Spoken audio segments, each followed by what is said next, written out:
Coming up on this episode of DL Weekly, a few Magic Key updates, a huge win for DisneylandForward, some little decorations, a glimpse of the future for entering the parks, Disney Channel Nite recap, and we talk about Disney versus non-Disney cruises, and so much more. DL Weekly starts now.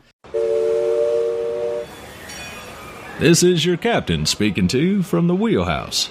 I'd like to welcome all of you aboard the DL Weekly podcast. For safe passage on our trip, please do not sit or climb on the outside railings. And be sure to watch your children. The water can be unpredictable in these parts, and we'd sure hate to lose any of you. Hello and welcome to this episode of DL Weekly for the week of March 13th, 2024. I'm Tag Bushman. And I'm Teresa Urban. We would like to thank everyone who supports the show. And this week, we would like to give a special shout out to Anna V for becoming a patron, and also to Christopher J, Lindsay C, and Melissa V for your continued support. If you would like to help support the show to make sure that we keep bringing you the latest news and information, discussions, and interviews about Disneyland, head on over to dlweekly.net/support. Now let's get to the news.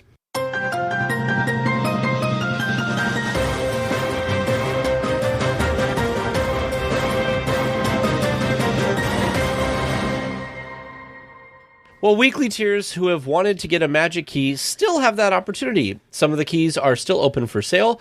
For those who joined the queue as soon as the keys went back on sale, they were greeted with a new system that allowed notification through email, the inventory level of the keys that were available, and added monthly payments to qualifying guests. Key holders can get a special magnet, take part in exclusive character interactions, and photo spots. This is wild. So actually, keys went on sale last week. I didn't even think it was worthwhile to mention in last week's episode because keys usually sold out in the blink of an eye. Like it was usually a one-day only thing. Well, so the fact, if that, maybe even mere hours. So the fact that it's been a week and some of these keys are still on sale is wild. As the recording of this episode, which is Tuesday, March 12th at 6:45 p.m. Central Time, the Inspire Key Pass, the Believe Key Pass, and the Enchant Key Pass are available still. Crazy. Crazy. Crazy. And we'll also note we are not California residents, so I don't know if we can see if the SoCal-specific pass is on sale or not. I do think I saw reports saying that one was the only one that had been sold out, though. Yeah. So what do you think this means? Because it was just not that long ago, like 3 months ago maybe, that keys went on sale, and it was kind of disastrous. They all sold out within like 8 hours or something. Mm-hmm. And the people that were in the queue, we had weekly tiers that were in the queue for hours and hours and hours to then finally get to the front of the line to find out the pass they wanted, or all passes for that matter, had been sold out. So what do you think's different about this release? Well, I don't know. I don't know. If I had to guess, one of the stories we're going to talk about in a minute is they had that lawsuit. And I think they were being very cautious with the Magic Key sales because until that figured itself out. So I think that they had artificially low caps on the Magic Key program. And I think that once that got settled, they were like, okay, we can now open the floodgates and just say, look, we've only got reservations during this time or whatever, and just totally know that you have to have a reservation, all this stuff. In fact, if you go to the purchase page, they have a giant thing at the top that says check Magic Key calendar before purchasing, and also knowing that you need reservations. So I think that they got past the lawsuit and now kind of, I don't know if they're going to limit keys at this point, and they're just going to be like, well, we can sell as many keys as we want, and as long as we, because what's limiting is the reservation, not the key. Yeah, that's true. So you could buy a key. Yeah. Doesn't mean you can get in the park necessarily. I was almost wondering the flip side, if a lot of people had maybe let their keys lapse and expire and chose not to renew because of things that just then maybe made more availability. Because I always think of keys, this could be totally wrong because, right, Disney doesn't tell us their secrets, but I always thought of keys as like a number, whatever that number may be. There's X amount of this level, Y amount of that level, that sort of thing. So once we sell out of that, it's kind of like After Dark events. There's so many tickets to it, and once they're gone, they're gone. Yeah. If people then decide not to re-up, then that kind of makes availability for others to take their place. But this is too big for it to be that sort of a thing. Now, there's no way to me, like in my mind, maybe I'm naive, there's no way that many people have let their keys expire that they're on sale for over a week. Yeah. Like that's probably a big number of keys. So we do have there were some people in our group chat for weekly tiers that were kind of speculating if this maybe was signaling the end of reservations, or if reservations could be changing with opening up the ability for more people to have keys. Because really, like you said, more people, more keys, it might be harder for people to get reservations then. So maybe it goes to something more like the Flex Pass, what that was. You had good to go days, and then you had higher traffic days that needed reservations. Time will tell, but I do think there's more than meets the eye here. Or, to be very pessimistic, which I don't think is the case, it could be that many people just aren't getting passes, that people canceled. People are kind of frustrated with the program. It's finally hit a pricing. There's a lot of inflation and stuff going on right now. I mean, we've seen it with support for the show. Like, people aren't spending money frivolously as much as they were. And Disneyland's not like a must-have. Yeah. I still think for the price, even at the highest level, if we lived closer, the price for an Inspire Key Pass, which right now is $1,649, I think is a pretty good value if you go enough. I was going to say, depending on how often you go. That could be a great value. If you're someone that's going once a week, that seems like it could be a steal. But you also have competition because you've got places like Knott's that also have annual passes that arguably, clearly our hearts are Disneyland, since this is a Disneyland podcast. Arguably, I don't think it's the same level as Disney. Well, look at Universal. They're building a bunch of stuff right now. Maybe people are like, we've done Disneyland. There's not really anything new. Why don't we take the year or two off and we'll go to Knott's, or we'll go to Universal or whatever. We'll go to the beach. Yep, that's what I was trying to say. But it's a better value. Yeah. For those passes, because it's just not as hard of a hit to the pocketbook. Well, even Eric, my co-host over at Hubcrawl, he said that he has an annual pass right now to Knott's because when he went to buy tickets, they're like, are you going to be here at least one more day this year? Because you might as well get the annual pass if you're going to be here. Yeah. And he's like, well, I could probably make it over here one more day this year. And so he got the pass. Mm-hmm. Yep. Well, speaking of all things key, the lawsuit that was filed by the Dream Magic key holders stating that Disneyland misled and deceived customers had its settlement finalized this week. 103,431 Dream key holders will get about $67 each from the $9.5 million class action lawsuit. That's crazy when you break it down like that. Weekly tiers who are part of the lawsuit will be contacted. So there's nothing, if you were a Dream key holder that this affected, there is nothing you have to do additionally.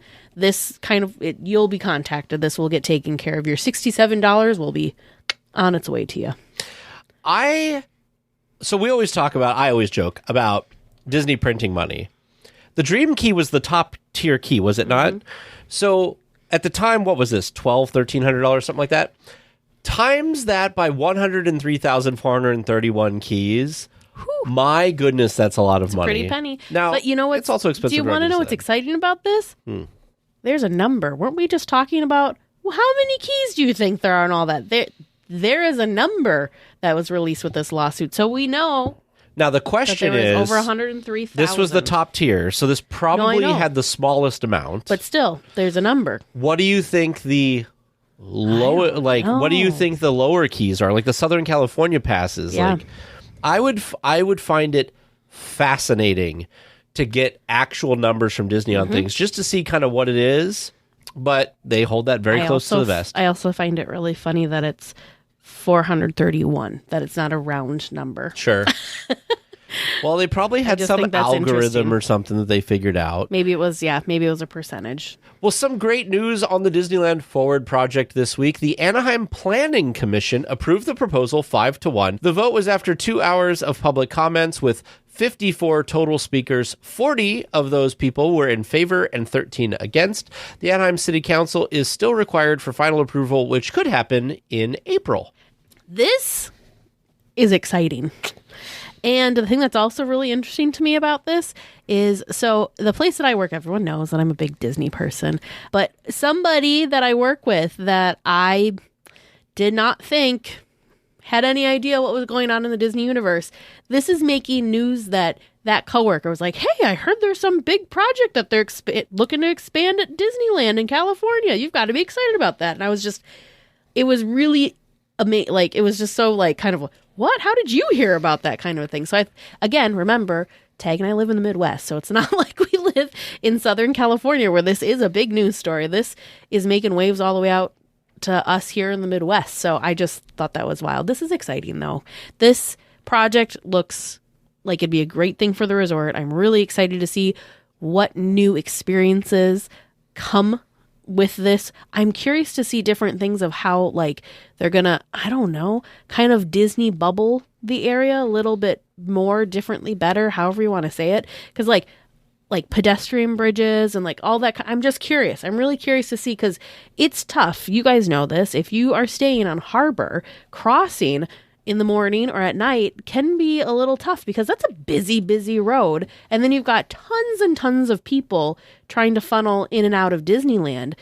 I think it'd be better for the community, better for everyone, if they kind of made that process maybe better. There was one night, this is kind of off topic, there was one night that you and I were standing, there was a high-speed chase on that road. Yeah. And we were standing on that corner, and everybody kind of took a few big steps back because you didn't know what was going to happen, but there was a high-speed chase, and they kept going up and down, and they kept whipping around and going up and down, back and forth on Harbor. Well, there was a thing not that long ago where, like, there was a high-speed chase there, and it hit somebody. Yeah. So it's scary. So I like the thought process. I don't want it to be something where they're going to deter and detract business from those businesses that are there, because it's important, for them to get the traffic too, 100%. But safety and overall flow, I'm just curious to see how it all pans out. Did we talk previously about the fact that Disney wants to purchase Magic Way and eliminate it? Because I don't know if I knew about the eliminating, but I knew that they wanted to purchase. Yeah, it's gonna be their. Apparently, they got approval for that too. That it's gonna be like an emergency services only. It's not gonna be like a public road, which is interesting because then it's like, okay, how are people gonna get into the parking area for like? It's all coming around. The question that I have, I have a lot of questions about the master plan of this. First of all, I'm very excited. I think there's a lot of potential and possibility with this, and I'm glad that they're getting the flexibility to do some of that. The sad thing, as with anything when you build it, I think we actually had a question on Hubcrawl about this a few weeks ago that I said, if you could take a park and keep all the attractions but move it around, like reorganize it in a way that would better make sense. I feel like this plot of land where the hotels and the parking structures and stuff are currently would be an area that I think that if Disney had the opportunity, if it was a blank slate, they would reorganize this area differently. Oh, yeah. Like, I think they would put the main hotels like at the borders of this space so they have more. Because right now, with this current plan, the Pixar Place Hotel's kind of like oddly in the middle. The Disneyland Hotel's also kind of there. There's, of course, downtown, the stuff they just built for downtown Disney. I don't know. There's just a bunch of things there that I feel like if they would have known that they were going to do stuff like this, they would have done it differently. Yeah, I see what you're saying. I do think, though, with the layout, we're looking at the concept art right now, the things are still kind of on the edges. Like, the Disneyland Hotel is still kind of on the edge. I don't know, like, would they like that space so that they could have something else there instead? Yeah, but I don't think it doesn't feel like it's smack dab in the middle. Sure. It's kind of like in the way and you have to go around it. Yeah, I guess I believe in the Imagineers Tag. They're going to blend that in. You're not even going to know. It's going to just feel like part of the area. But anyways, this is exciting because honestly, this is a major project. This was a major proposal. The last time Disney was trying to do something, not to this scale, but up there. And I was like, no. It did not go over. The city was not on board with it. So there was a big concern here that could happen again. So I'm glad that Disney came to the table with some, let's be honest, they're being a little more realistic. Last time they came to the table, they had some pretty high demands and expectations from the city. Yeah. That the city, I'm sure, is why they said, no, we're not going to do that. So I'm glad that they kind of came to the table and they're willing more to meet in the middle, I think, on this one. So I totally think so too. I'm curious. I'm also really curious about the new area that's going to be across from like the convention center. That's going to be kind of the Disney Springs-ish expanded version of Downtown Disney to kind of see how that takes shape and what fun, cool things might be coming to our area. I don't know. It's just wild. Because, like, when I was just at Disney Springs, I just thought it was so cool that they've got a Cirque du Soleil show in their Disney Springs. That's a Disney-themed thing. I'm like, that's so cool. Like... Well, one of the other things that came up this week was the fact that Bob Iger let slip during a thing that an Avatar land was coming to Disneyland. Yes, people have run with that. My question for you is, because this came up and I was curious to get your thoughts on it since we're talking about plans, do you think this Avatar land or attraction or whatever, where do you think it's going to go? Because people have said somewhere in DCA. There's all of Hollywoodland, which is kind of a mishmash of nothing right now. Some people said that, an area in Disneyland that has a lot of space right now is the Tomorrowland and all that stuff. I saw these comments and they were making my skin crawl. What about something that shows up over here? Why wouldn't you put it in the new area? That's my thought too. Yeah. I feel like putting an Avatar-themed experience / land, because Iger said land, and then everybody was like, whoa, he meant experience. So some people are reading into, he didn't say land by accident, and other people are like, so who knows? We'll find out eventually whenever it comes. Hopefully at D23. It comes out what's going on. But why would you try and force it into an area when you're on the way to getting blank slate approvals? Sure. Where you've got more flexibility to create what it is. If they were limited and had to put it in a park, so we'll think of it that way. If they're limited and had to put it in a park, DCA makes the most sense versus Disneyland makes no sense. I don't think it makes any dang sense to put Avatar in Tomorrowland / Fantasyland, like that little kind of meetup corner. In the Mice Chat comments made a good argument for putting it there, and I kind of bought into it. So think about Avatar Land. So you could put some more of the whimsical Pandora stuff towards Fantasyland and more of the space colony kind of thing towards Tomorrowland. Or, you know what also dawned on me? Maybe Disney's tired of dealing with Tomorrowland, and maybe they're like, you know what? We're just going to get rid of Tomorrowland and we're going to have Pandora instead. No. It's not impossible that they would do something like that necessarily. Maybe that's why they haven't done anything with Tomorrowland. No They're Space just like Mountain then, because that's not fitting in to Pandora. I don't know. I don't see that. I think the easiest way to do it would be Grizzly Peak, because that's already got the vegetation. Yeah, but I like Grizzly Peak. No, I do too. I'm not saying I want this to happen. Okay. If it were up to me, Avatar would stay in Pandora in Animal Kingdom, because that's perfect. Sure, we don't need to carbon copy that over and translate it to Disneyland. Now, I'm more okay with an experience than I am having a dedicated land for Avatar. I think it'd be cool to have like an Avatar experience. Sure. Maybe at this new Downtown Disney area thing. And it's kind of like some virtual reality thing that you can do, not necessarily Flight of Passage or now I forgot the Way of Water. Well, no, that's the movie. What's the Na'vi boat River ride? Journey. The River Journey. Na'vi River Journey. I don't want one of those carbon copy things just plopped in Disneyland. I would like something new. Well, see, you got ahead of me, because my next question was going to be, since we're talking about this, is they've talked about how they want to bring all these lands. They've built other places here. I don't know if they mean that or if this is another blue sky-y thing. Like, we could do things, because it's always been, we could do things like this, like that.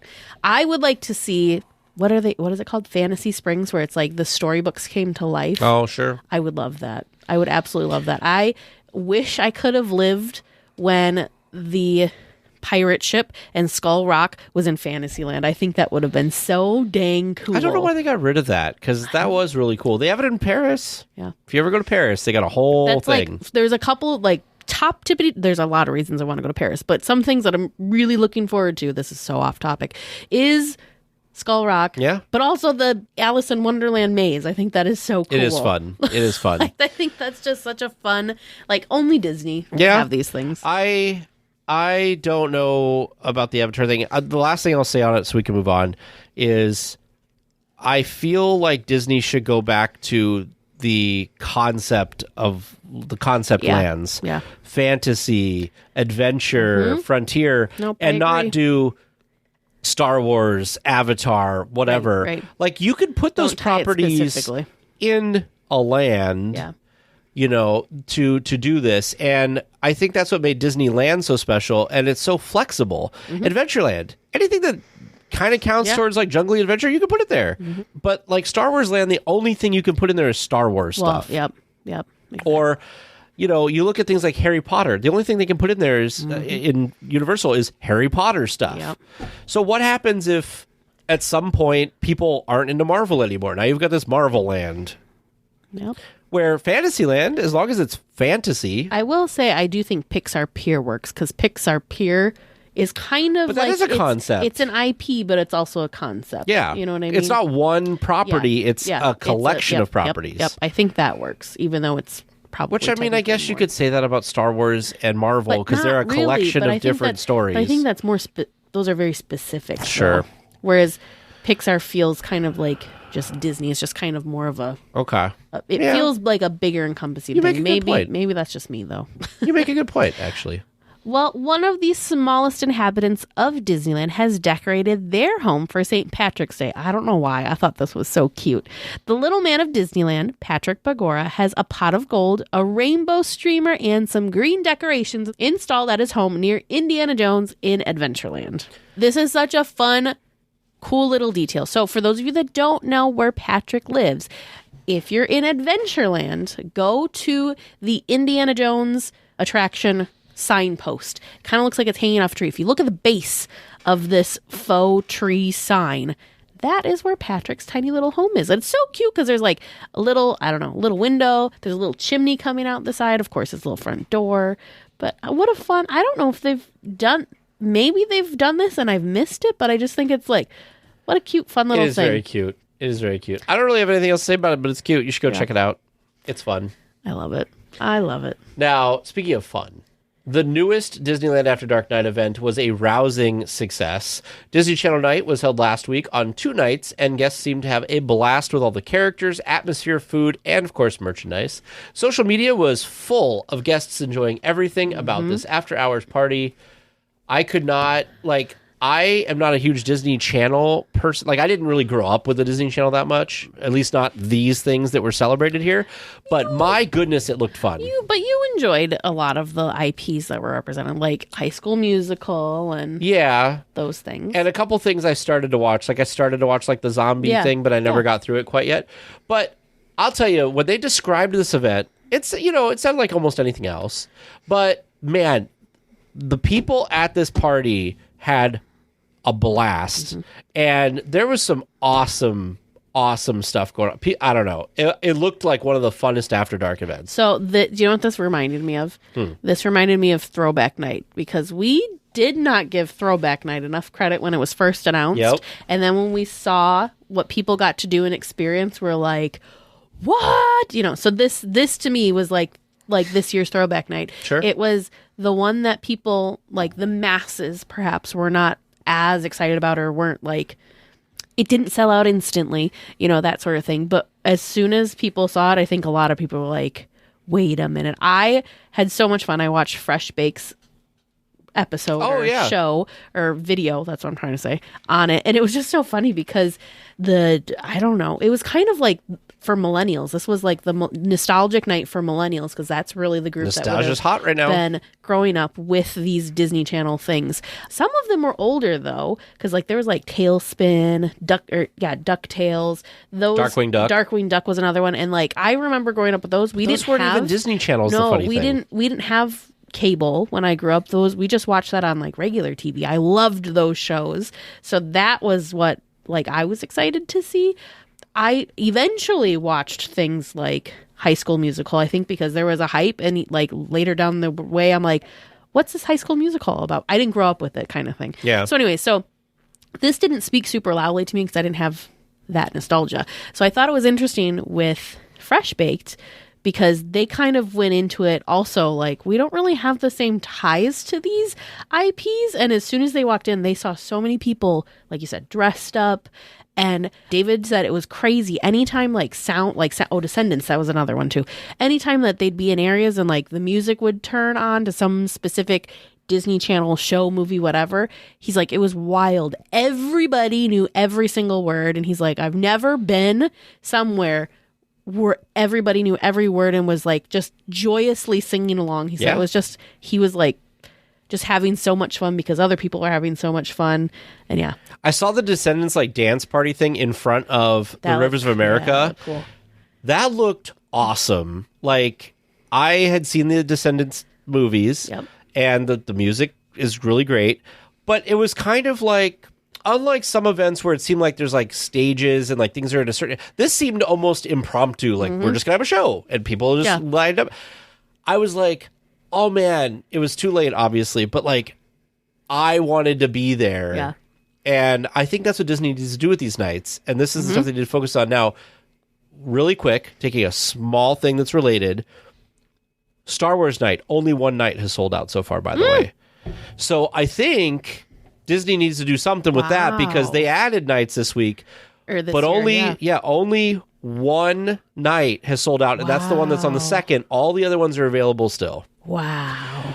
But I'll tell you, this Disney Channel night, if they bring it back, I think they're going to add more nights to it. And if they kind of do what they did this time and like maybe add a couple more things, I want to go to the next one. This looked awesome. Wow. Don't you think? I'm still like flabbergasted that Star Wars night is still available. You know, we talked about it when we year. decided to do it, it was kind of a frenzy to get the tickets.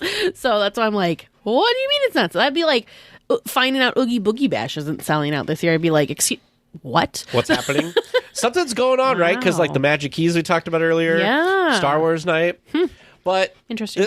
What did you like? Was there something in this that you thought was? You watched the video with Fresh Break, which probably was more than what I saw on social. So this was my takeaway from this night, and this is what we go back and listen to it. This is what we felt we were missing when we went to Star Wars night. Now, again, granted, the weather wasn't great when we went, so some of it was that. Part of it, But it seemed like there was tons of entertainment.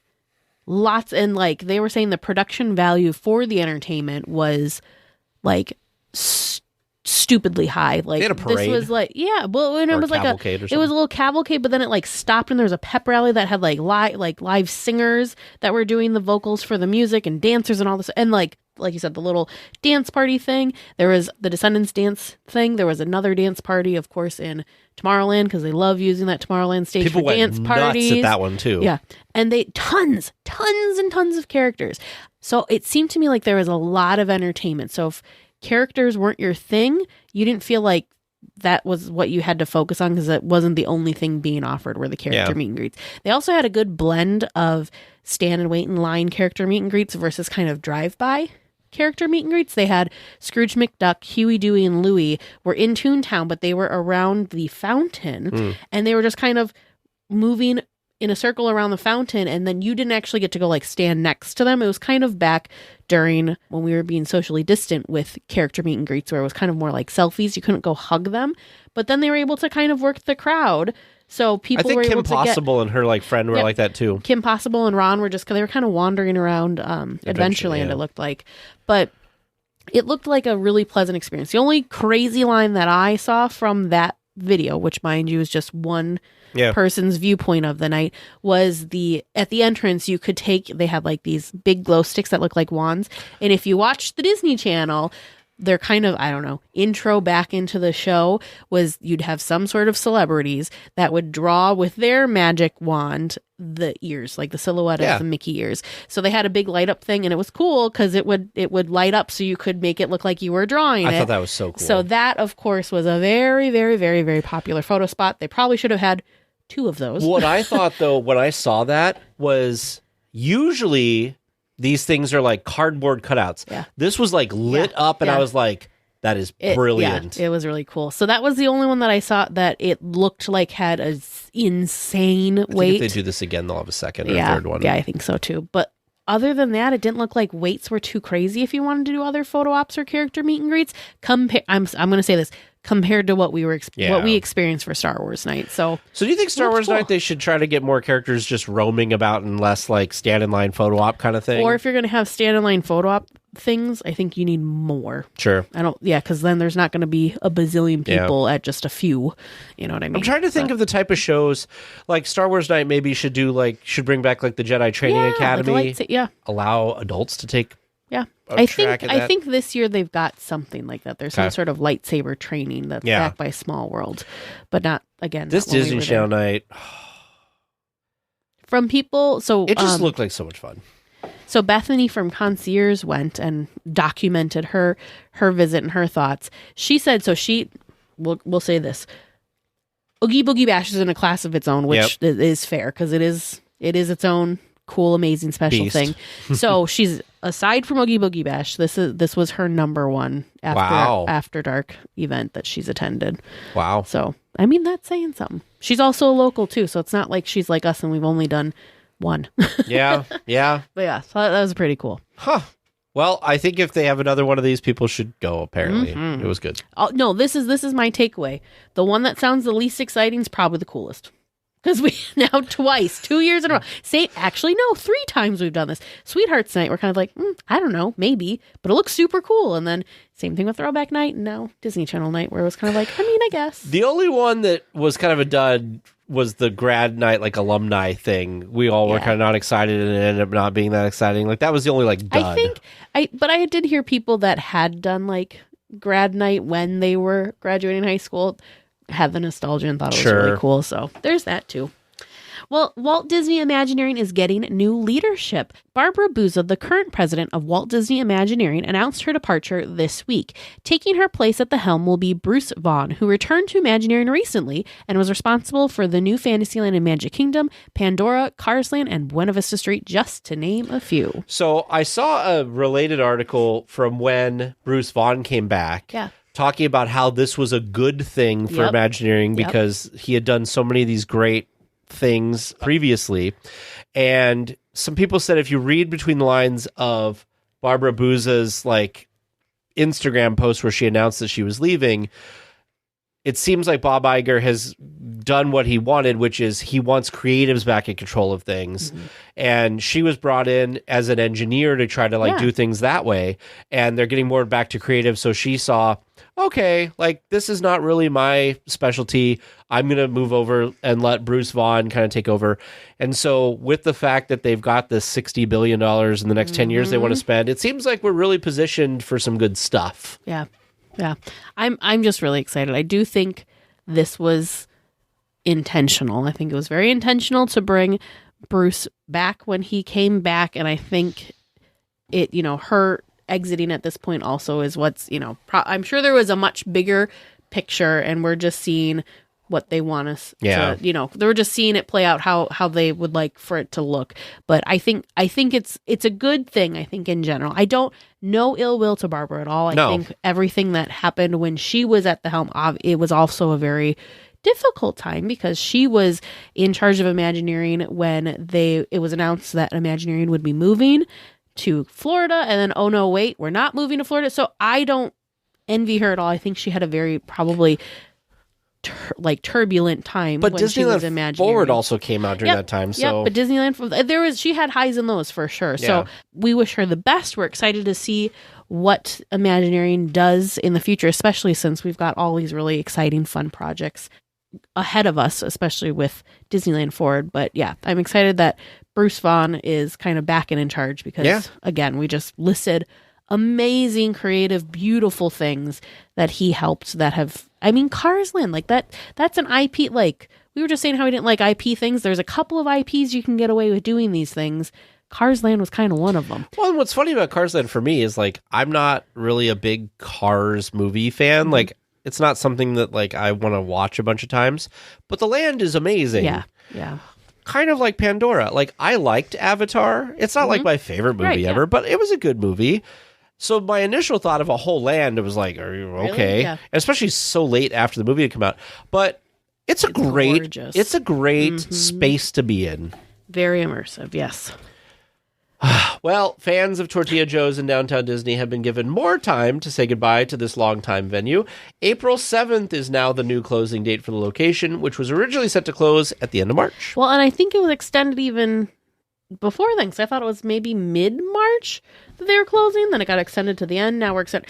They should just leave it open. At this rate tag, perhaps we will get to have Tortilla Joe's one last time, and it will still be open when we're maybe there late April. But this is interesting to me because this, I mean, it might sound like it's a little thing to just kind of keep pushing this closing date out, but think of all the people that work at Tortilla Joe's that are kind of being pushed down. I think a lot of them are moving to the new I hope things that are still under construction. And my guess is that construction is a little behind. Sure. That's maybe a good way to look at it. Because you don't want to close another dining location before those dining locations are open. Sure. Because they're going to be closing Earl soon to move into the to transfer into the shift trailer. Mm-hmm. But I was happy to see that. I think it was on Mice Chat. They said that they had talked to some people who worked at Earl who said that yes, it's going to suck to be in a trailer, but they're very excited for their 2-story new location when it gets done. So they know it's temporary. Yeah. Tortilla Joe's, though, you know what I'm most sad about is the little walk-up place. We tried that the last time we were there, and I was like, that was so good. Yeah. There's going to be the new walk-up, though, so. Except for you getting charged extra. Yeah. Yeah, I got charged really oddly. But that's okay. That's okay. So this, I don't know why, but this is my favorite. Okay, maybe I shouldn't pick favorites, but this was the, out of nowhere, wow, news story for me this week. The first of the new turnstiles coming to the resort have been installed. The new entrance turnstile features a Magic Band Plus reader, screen with camera, and clear gates that will open to allow guests entrance once scanned in. The new system should allow guests to scan in themselves with cast members present to help if needed. The new turnstiles are also much wider, which will allow wheelchairs and strollers access in the same place as guests, not having that separate gate thing in the middle, which makes so much sense. Now, I experienced something similar to this in Paris, and I thought it was great. Of course, they had cast members standing on the other side of the turnstile to help you if needed. Yeah. But you would just walk up with, over there they had a lot of paper barcode, QR code things, and you would just scan it. You'd look at the camera, it would take the photo of you, it would show you on the screen, and then the little gate would just open, kind of like if you were getting on a subway or something, you go to the things just open and you go through. And it was slick. It was really slick. So now question, just because I don't know. So, right, when we have our magic bands, our photos are attached to it. I'm assuming, or magic bands. When we have our magic keys, your photo's attached to it. Your photo is also taken and attached to your ticket, your day tickets too. I always assumed that was so people weren't sharing those things. Well, that's why you still have the cast member there, and there's a screen for them to look at. Oh, so my guess is they're scanning back and forth. They're scanning and verifying. Okay, yeah, because that's what I was or spot checking maybe. How are they doing that now? But that makes sense. I wasn't sure if maybe the camera. This was could cool. be scanning it too. Yeah. Yeah, this is cool. When we got off. We're getting ahead of ourselves here. But when we got off the cruise ship, when we were going back through security, instead of having to get our passports out and show our ID, they had a facial recognition scanner thing. Yeah. So I was like, maybe these are fancy they could be cameras and doing kind of a recognition thing. And if it flags on I don't know. Yeah. But yeah, I'm interested. I do think it's going to be way smoother having guests be able to take their own pictures. Yeah. Because that seems to always kind of be a little bit of and it's not like it takes that long. Sure. But if you get if you have a whole family. And the cast members on their devices, it seems like they have to go into a different thing and they got to line it up. This will just be kind of there. Boop, boop. Yep, done. The other thing I'm excited about was I was concerned. I mean, they described this before, so maybe I wasn't that concerned, but something I don't know why. There's just something about it that just doesn't seem good. At Disney World, where they have the little things where you scan in and they have a cast member, but it's kind of an open area. Yeah. I'm like, how do people not sneak in frequently there? Oh, sure. And there's even been YouTube videos of people when the cast member is distracted, just walk on through because there's no barrier. Yeah. It's amazing to me that Disney decided ever to do that because it makes so much more sense to me. Allow the guests to do their own thing, like they're going to allow at Disneyland, but have that barrier that only opens to let the people through if it's successful. Because I've seen videos where a cast member is helping someone scan or something's not working right, and somebody just goes, whoop. Yeah, yeah. It just seems like Disney would care about that. But anyway, I don't know. I'm glad that we're getting this, and I love the idea of it looking futuristic. For some reason, glass, things like that feel futuristic to me, and I like that idea. Also, the fact that a cast member doesn't have to hold on, let me open the gate for the stroller or the wheelchair. And it's usually they have to get off of their seat, which is fine, and kind of get out of their space to then go back and around. And it's not it's not quick. So this should help expedite getting in the parks. I do hope. I don't think it's going to happen, but I hope they bring back Bring. Maybe. Woohoo. Because I love Maybe. that. You don't know. Maybe. We haven't. They're not live yet. Some of them have been installed. Guests are not using them yet. So perhaps there's still hope. We don't know if there's a sound and what that sound is. That'd be so cool, though. You were excited about the last story. You're going to think I'm ridiculous about this story. I knew you were going to be so excited about this when I saw it. I'm like, tag's going to flip. They just need to do it the other side now. Say goodbye to the ugly green security tents at the west end of downtown Disney. Soon, a new security portal will open behind Din Tai Fung, allowing better entry to the new Parkside Market set to open in the future. The new portal will be themed and permanent, unlike the tents that have always seemed temporary. I just knew that this was going to be super exciting for you.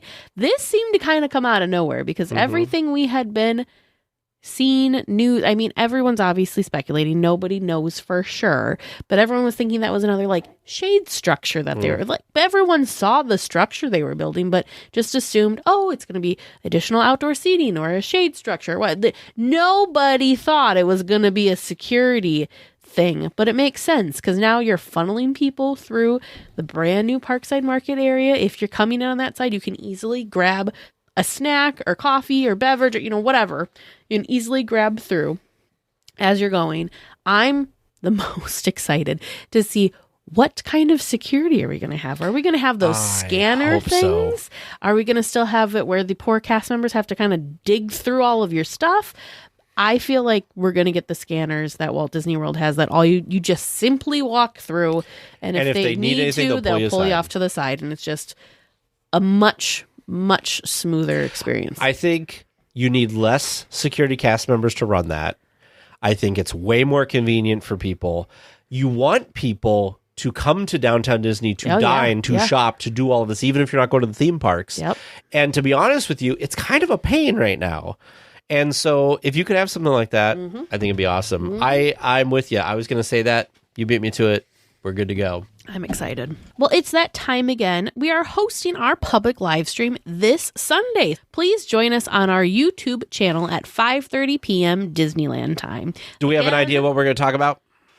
Not yet. I think we could talk about a whole number of things. If anyone's interested, we're going to be talking about this today in the discussion topic. If anyone's interested in talking anything cruise related, I have been on a Disney cruise. I have now been on a different cruise lines cruise.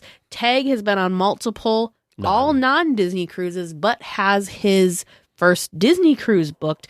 If you guys have any questions about that, if that's something you want to talk about, we would be happy to talk about that. Otherwise, there's plenty Disney things that we can talk about for sure. It might be more of an open forum, but again, our public live stream is this Sunday, which just happens to be March 17th, aka St. Patrick's Day. We're going to have to wear some green so we don't get pinched at 5:30 p.m. Disneyland time. We have to get the snacks for Tag and Teresa and James and Bern. Oh, and Cinderella. Time for SnackChat. Well, this week for SnackChat, no big foodie guide, but we're going to continue on our tour of different dining establishments.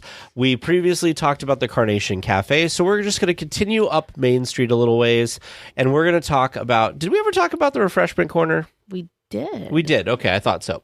And we're going to talk about the Jolly Holiday Bakery Cafe and what that has done. I actually read... We're not going to talk about the history today, but I did do a little bit of research today. I looked at the history through Yesterland, and I did not realize that for years, since the park opened, it was the Plaza Inn. It was the Plaza Pavilion. Plaza Pavilion. And it was a food location. And then for like 12 or 14 years, what? Nope. The Plaza Pavilion was used to process Disneyland passes. That was later. Oh, okay. Yeah. So it was a food location. Then it was closed for a long time. And then they used it for processing annual passes. And then finally in like 2012, it closed and they renovated it to be the Jolly Holiday, which is themed to Mary Poppins. Oh. I remember going there and getting my photo taken for my annual pass because, it was a good use for that. But I'm glad it's a food place. See that. I was never inside of it when it was the pavilion. There's also a Disney Vacation Club booth inside. I never was there for that. Yeah. But I guess I could see it. Anyways, the thing that is the coolest thing about the Jolly Holiday Bakery, I think, is its theming. Yes. I love there are stained glass penguin waiters inside. There are tiny, like if you're looking in the queue when you're waiting to get your usually sweets, because they're definitely bakery first there. That's where you get all the fun. They've got, I mean, you want some sort of specialty holiday thing that's on a foodie guide. It's sweet. It's probably at the Jolly Holiday.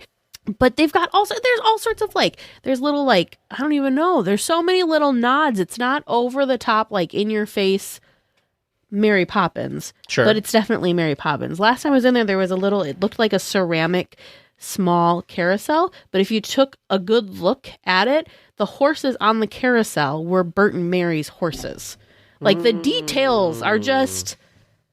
Yeah, I don't know. I just think they're so cool. If I could, I would just be a weirdo and kind of spend time looking at all the different like things that they've included that are little nods back. Have you seen this before? To Mary Poppins. It's like this little mural tree, and it has the name of all of the songs. Yeah, you see, like there's my little. Nope, that's Mary Poppins on her carousel horse. Where's the carousel? Those little birds. Yeah, the details are just. This is the chalk painting, isn't it? The chalk painting, but it's a mosaic on the floor. We've got chimney sweeps. It's just cool. Anyways, and the weather vane has Mary Poppins on top. Mary Poppins. It's just a really cool location. We'll talk real quickly. So if you haven't been, you need to go in just to see the Imagineering's work with all the details and layers in here. I also want to say two quick things. Is one, it's a great place to sit and people watch. Yes. Especially like in the morning. Yes. But also, I have had the best luck of anywhere in the resort for mobile order here. Sure. Yeah. I feel like they've done a really good job. When you like, as he means like smooth process. Yeah. You say, I'm here. Not that much longer later, they buzz you and say, okay, it's ready. And then zip, they are done. efficient.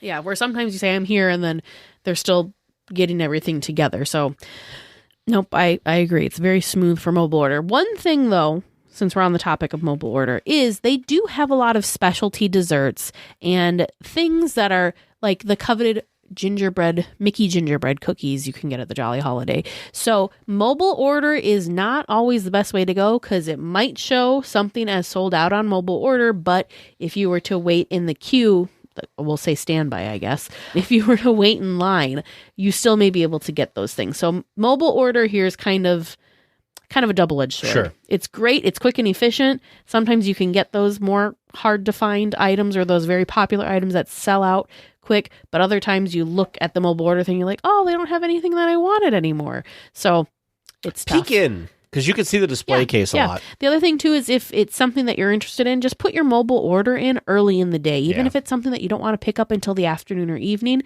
you can go ahead and already create your mobile order in the morning for like, say, 4 p.m. Sure. You're not locked into, I'm mobile ordering it now. I have to get it within the next hour sort of thing. So some of the desserts, we're just going to talk about things that are always on the menu because they do have a big selection of seasonal things that kind of swap out. It is a quick service restaurant. It is open for breakfast, lunch, and dinner, which not as many places are open for breakfast, so that is good to note. But let's just talk about some breakfast stuff. They've got some really basic stuff. Yogurt parfaits, egg bacon croissants, bacon and egg croissant with fruit. I think we can get just plain croissants there. Cold brews. They've got a chimney sweep cold brew, coffees, teas, hot cocos, all sorts of fun stuff like that. Always, you can get their desserts. They have things like a Mickey-shaped cookie, cinnamon rolls, a double chocolate chip muffin, milk chocolate croissant, like you said, a chocolate chip cookie. One of the key items that they have there is the Matterhorn macaroon, not a ron. It's in the shape, it's made out of coconut. It looks like the Matterhorn. Mm-hmm. Very good. The price has gone up a little bit since we had it because originally it was a great deal. It was like $2 something. And now I it's think $5. it was like $1.99 or $2.99 when we first started getting it. But yeah, now it's $4.99. But I have something else you can get all day. Yeah.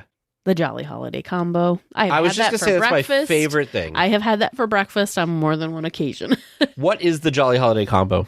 Well, the Jolly Holiday Combo, since you asked, is a toasted cheese sandwich. So a grilled cheese sandwich, but it's like a fancy grilled cheese sandwich. Good. It's like thick, toasty, really cheesy, delicious bread. The cheese, like when you get it, it like pulls apart. Oh, it's stringy, it's delicious with a tomato basil soup. And the best thing to do, of course, is you gotta dunk your toasted cheese sandwich, also known as a grilled cheese sandwich, into your soup. So good. This is one of my favorite things at Disneyland, for sure. Other sandwiches you can get are things like a tuna sandwich, a roast beef and cheddar on a hoagie roll. They have during lunch and dinner only the beef birra toasted cheese. You know what? I think that's on their normal menu now. It's now a permanent part of their menu that used to only be a seasonal offering. That is also amazingly delicious. It's so good. You can do a smoked turkey on ciabatta and toasted cheese. I have also had salads from there. The cranberry pecan salad, also highly recommend. Very delicious. You can also get a breadstick. Or you could, yes, you can. I didn't even know that. You can get a breadstick. They do house-made chips. They have a kids' meal stuff. Of course, like Teresa said, they've got things like cold brews and whatnot. Yeah, but they also have like cafe lattes, iced mochas. So this is another good place to stop because let's face it, Market House can be crazy. That line can be super, super long. So I always like to kind of take note as to where else in the park can I get caffeine and coffee from. And if you're not into the different types of cold brews, Jolly Holiday is a great place to go just to get, you know, your iced mocha or a latte or a cappuccino or just an espresso. They also have a very large selection of gluten and wheat allergy friendly, egg allergy friendly, shellfish allergy friendly, milk, lots of allergy friendly, lots of allergy friendly stuff. And what's great is I don't think we've ever. Have you ever had trouble finding a place to eat? Sometimes you need to hover a little bit. So but sometimes not that bad. Because there are people that do know that it's a great place to just hang out and people watch because you're right at the end of Main Street. You're a little bit elevated. It's a good place to do things like watch parades or watch fireworks from because it's just you still have a good view of those things while being able to kind of have space and sit. So I will say on occasion it can be difficult, or if it's a super sunny day, trying to find a spot in the shade might be a challenge as well, but usually it's not too bad. Between the seating at Jolly Holiday and then the little seating between Jolly Holiday and Refreshment Corner, you're usually able to find something. Yeah.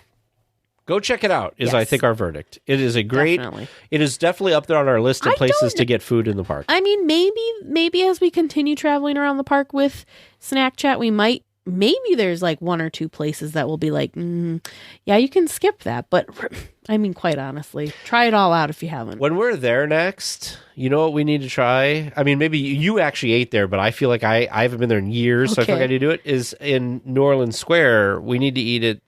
What's the one that's not Tiana's now? It's the other one. Oh, the Cafe Orleans. Cafe Orleans. I have not eaten there in like 20 years. Really? Yes. Oh, yeah. So I feel like maybe we need to try something there because I have not eaten there in a long time. We still have to try Tiana's Palace too.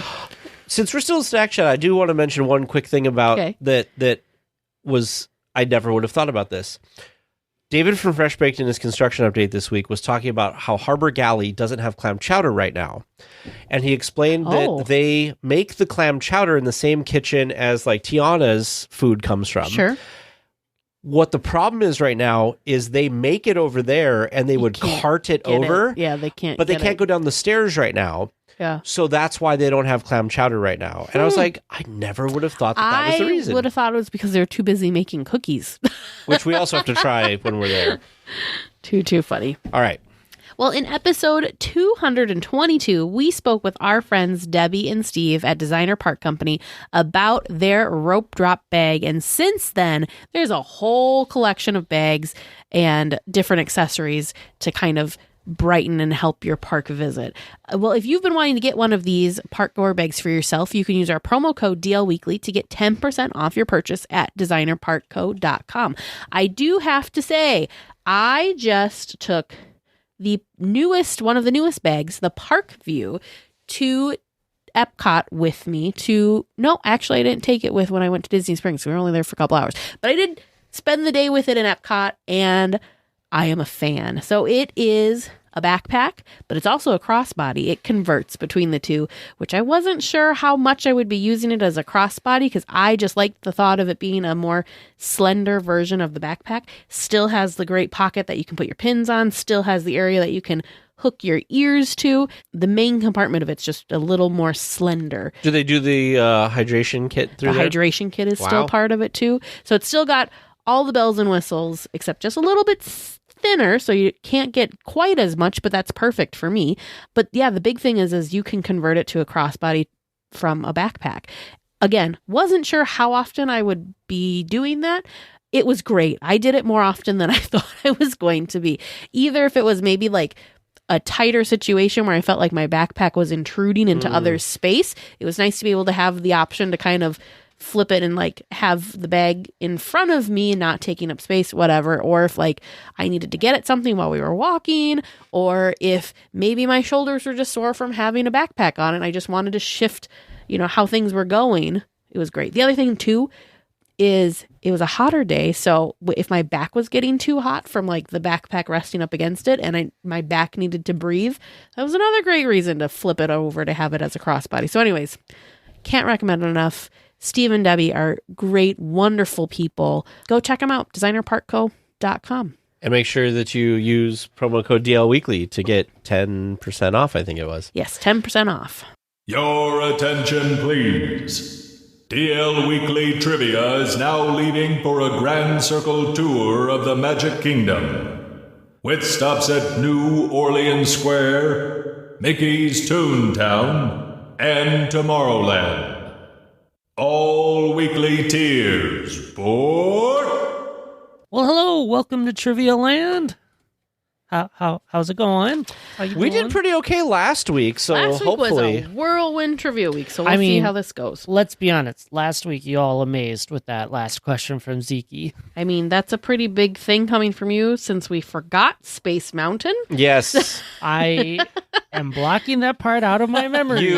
You didn't block us from Trivia Land this week, so that's good. Yeah, that's good. You didn't revoke our magic keys to Trivia Land. Everyone is welcome to Trivia Land. No reservations left. Yeah. Darn, every time you try to get a reservation, it's just full. Yeah, I can see there's nobody there. Nope, it's full. You got to get in at the right time and start like frantically tapping on the app to get a boarding group and refresh. Exactly. Oh no, it's much more fun with more people in Trivia Land. So hopefully you listeners at home will play along as they try to gather the 4 questions that I have organized for you all. Uh-oh. Is there a costume one or a where am I? We will wait and find out. Now there's going to be both. Let me quickly rewrite these questions. Yep. We'll see. The first one, though, my question for you is, Monsters, Inc. Mike and Sully to the Rescue is one of the attractions in the resort that takes advantage of the Smellitzers, those scent-pumping machines. One of the most notable is during the sushi date. Can you tell me what smell do guests experience? For some reason, I remember the bathroom as having a smell, like the gym it's got locker room. The aftershave-y smell. What? Is it soy sauce? I'm going to say soy sauce. It's something. Yeah, it could be soy sauce. I'll go with you on soy sauce. I could be totally wrong. Yeah, but that's okay. I mean, thematically it works, right? So I think they need a sushi restaurant, though, themed to Monsters, Inc. We don't get me started. They had such an opportunity to have Harryhausen's in the Pixar Place Hotel. Come on, how cool would that have been? That would be somebody wasn't cool. thinking. Missed opportunity. Too obvious, maybe. Who knows? All right, moving on. Our second question. The gas lamps along Main Street are authentic from like 19th century, or at least they were when the park opened. From what city did Oscar-winning designer, and this is a name that I'm probably going to get wrong, Emile Curie, buy most of them from? I'll let you go first. Something came to mind. Well, the first thing that came to mind, I don't think maybe is the right thing, because I thought it was from like somewhere like in Ohio or something, but I don't think that's right. I think it came from, but it might have. The other thing I'm thinking of, and I'm probably getting all my wires crossed, is maybe like Los Angeles or something, but I don't think that's right. I think it came from some Midwestern place and not from California. I don't know why, but Baltimore was what came to my mind. I have no idea if that's right or not, but that was my gut, so I'm going with it. I think it came from somewhere in Iowa.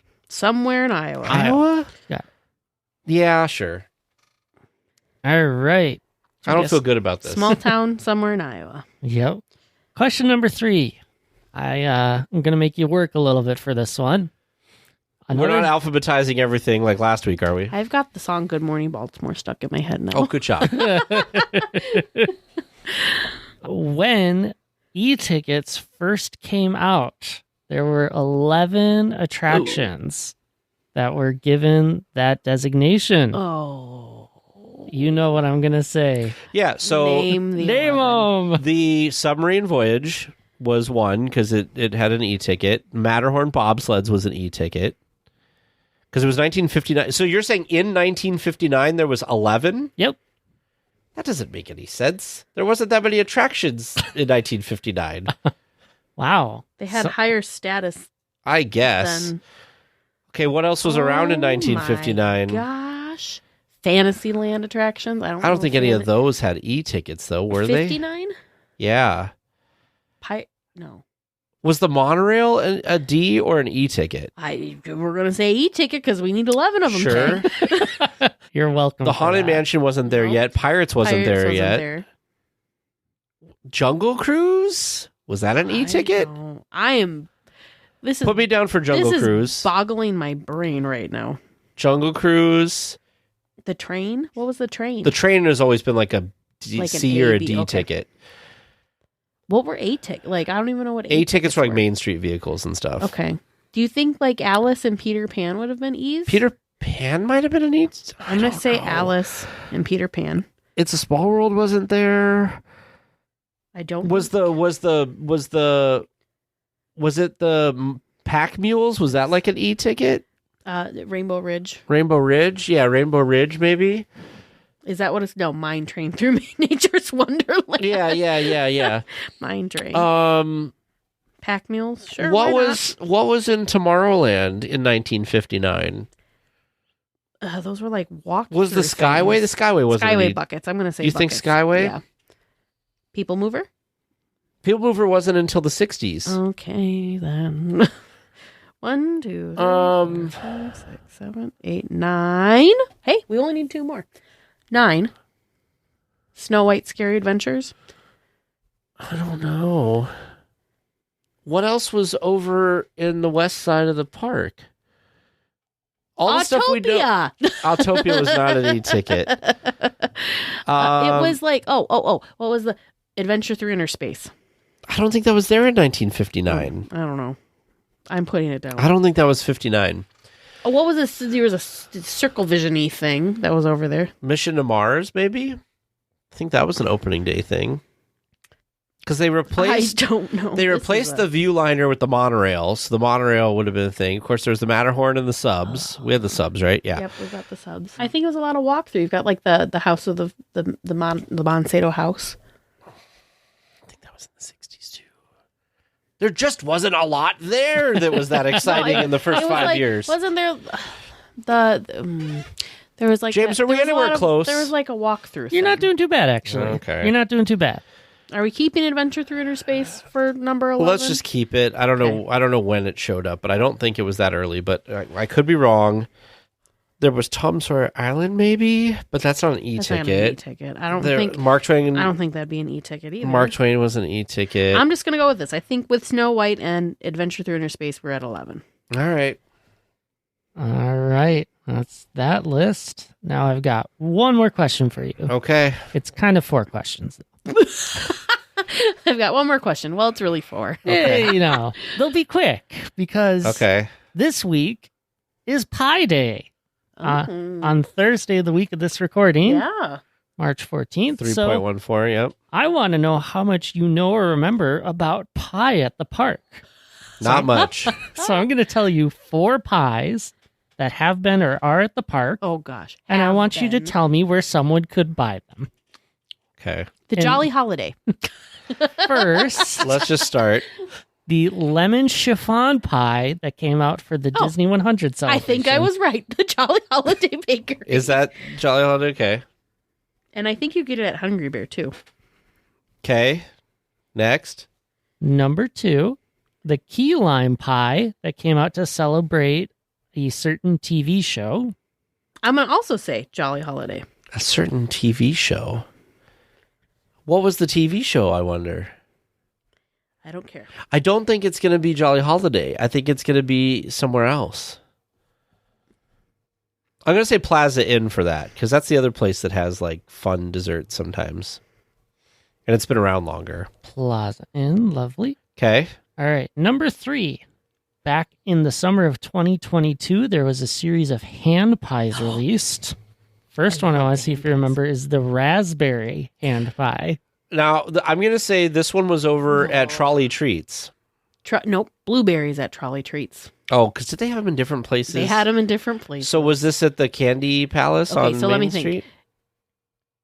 Blueberry is at Trolley Treats. There was a guava one that was in downtown Disney. The fact that you remember Bong, this. I aren't you proud of me? Bing Bongs. Which one are we looking for? Raspberry? Raspberry. Bing Bongs had one. I will tell you now, number 4, I want to know in the same time frame the lemon hand pie as well. So I don't know You where the can do lemon both and of pie. those I'm going to say together. Candy Palace for the raspberry one. Because where else sold hand pies in Disneyland? I think Pooh's Corner also sold them. I'll put Pooh's Corner for the lemon one. Put me down for Candy Palace for the one and Pooh's Corner for the other one. While you think about where you want to put them. By the way, for anybody who is not, I know it's not SnackChat anymore, but anybody who has not had the hand pies there, they are amazing. I think I'm going to say Bing Bongs. For which one? I guess raspberry. Okay. and then for the lemon And hand pie, lemon, maybe I'll put that one at Candy Palace. We are not in agreement on all of this. This is It's what interesting. this is fun. We named the location for sure because I think those are the only 3 It's locations just connecting left. the It's just if we got them in the right spots for the right things. sure. Because I know all 3 of those had it, and I don't remember which ones they had. Sure. There was also a strawberry one somewhere. Yeah, Anyway. Maybe the those, strawberry ones. Don't Candy give James Palace. any more ideas. those hand pies looking like Pop-Tarts and like with the color Have and you everything. had the I'm like, blueberry one? I haven't. Okay, next you had trip, any of them? James, A blue- next trip. Blueberry is my least favorite berry. Oh, but It was a good something- hand pie. It is so good. Okay, I'll take you up for it. But I saw those and I'm like, those should have been like heavily promoted for 90s night because that just screamed 90s memory I for don't know me. like why and how those hand pies are not more of a like why they're not like the next churro. They're so delicious. They are very good. They're very buttery. very flaky. Yeah. Yum. All right, well, I'm going to go figure out myself a hand pie or something maybe now that you're talking this up. So maybe I'll get you the answers of where I went to get all these pies and everything else after our discussion topic this week. Well, this week for our discussion topic, we wanted to kind of wrap up Teresa's recent experience. Of course, last week we talked about Teresa and Vern going to Epcot and to Disney Springs and to the character warehouse. Yeah. But the reason she was in Florida to begin with was that she and her family were going on a cruise. And so we're going to kind of talk about the differences because one of the things I've always wondered, Teresa's very first cruise was a Disney cruise. So I wanted to see what she thought about the differences between a Disney cruise and now a non-Disney cruise. Now, I will say before you can say it, one of the things that you said about the cruise that you went on was you think that the ship you went on I think it makes a difference. was kind of not as good as it could have been Yeah. because your parents have been on non-Disney cruises before and they thought this was kind of so different. my both of my parents, I believe, have only ever our cruise was on Norwegian. We were on the Norwegian Epic was the ship, which was a bigger ship than what the Magic was. The Magic I think only holds 2,000, 2,500 passengers somewhere in there, whereas the Epic holds 4,000 passengers. So it was double the size as far as passenger capacity. So there was that going on it. So that was different for us. Same with my parents. Apparently my parents have always done Norwegian, but the smaller Norwegian ships. But some of their observations were the same as observations that Vern and I had. So I do think there were some things that were specific to this ship and not specific to Norwegian or non-Disney cruises. So I definitely will preface that. So the actual numbers from Wikipedia are 1,750 passengers at double occupancy or 2,713 at maximum capacity for the Holy Magic. buckets. And for the Norwegian Epic, the capacity was 4,100 for double occupancy. And that's only double. That's not max. Yeah. So you could have more. Quite a bit bigger. We had 4 people in one room Sure. So that's more than the double occupancy. So anyway, when we get to the areas that I think were ship specific that affected us, there's other things that we had heard from others that were ship specific that were not things we participated in Sure. that other people on the cruise kind of had comments about. So we can talk about those too. So let's start at the beginning. What was compare the boarding process for Disney versus Norwegian? Yeah, sure. So honestly, it was a little smoother for the Norwegian boarding than it was for Disney. Now, I will kind of backpedal that in saying we boarded in New Orleans for Disney and we boarded in Port Canaveral for So Norwegian. totally different ports. So it could be a port specific thing. Sure. But yeah, we actually, when we were booking, I'm going to even back up even further. Booking, I thought with Norwegian, the pre-cruise stuff was a little bit harder to navigate and was a little bit harder to kind of do, if that makes sense. So we had issues.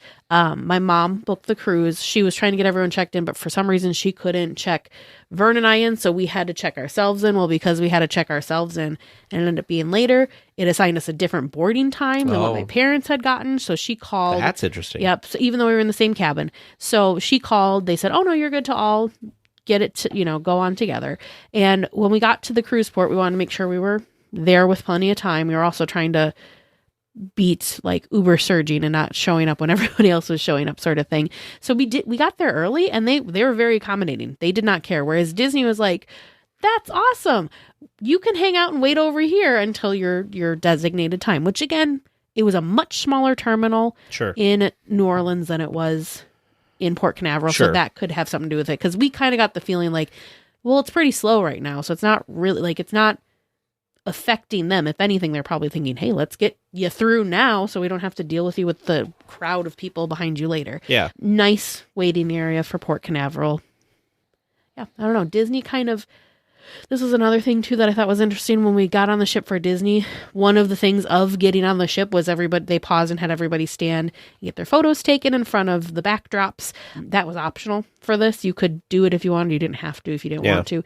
Disney was just kind of part of the process. So there was that. Boarding the ship, other than that, less exciting. They do not announce your name like they do on Disney, which, I mean, that's pretty dang cool and magical. It is. Especially when it's your first ever cruise and, like, I don't know, you just instantly feel very, like, welcomed and warmed that they, like, now, welcome. Yeah. It's part of the experience. Family. It's very cool. You've got characters there that are waving at you and all this. This was more like... You're on the boat. Yeah, you're on the boat. Felt a little chaotic because the first thing you had to do was figure out everybody had these stations or places marked on their tags, and you kind of had to follow the little things to go where the station was. Because I had cruised before, I understood what it was, and basically you just went and they scanned your tag and told you to have a good day. That was our muster drill. Interesting. Yeah, whereas Disney...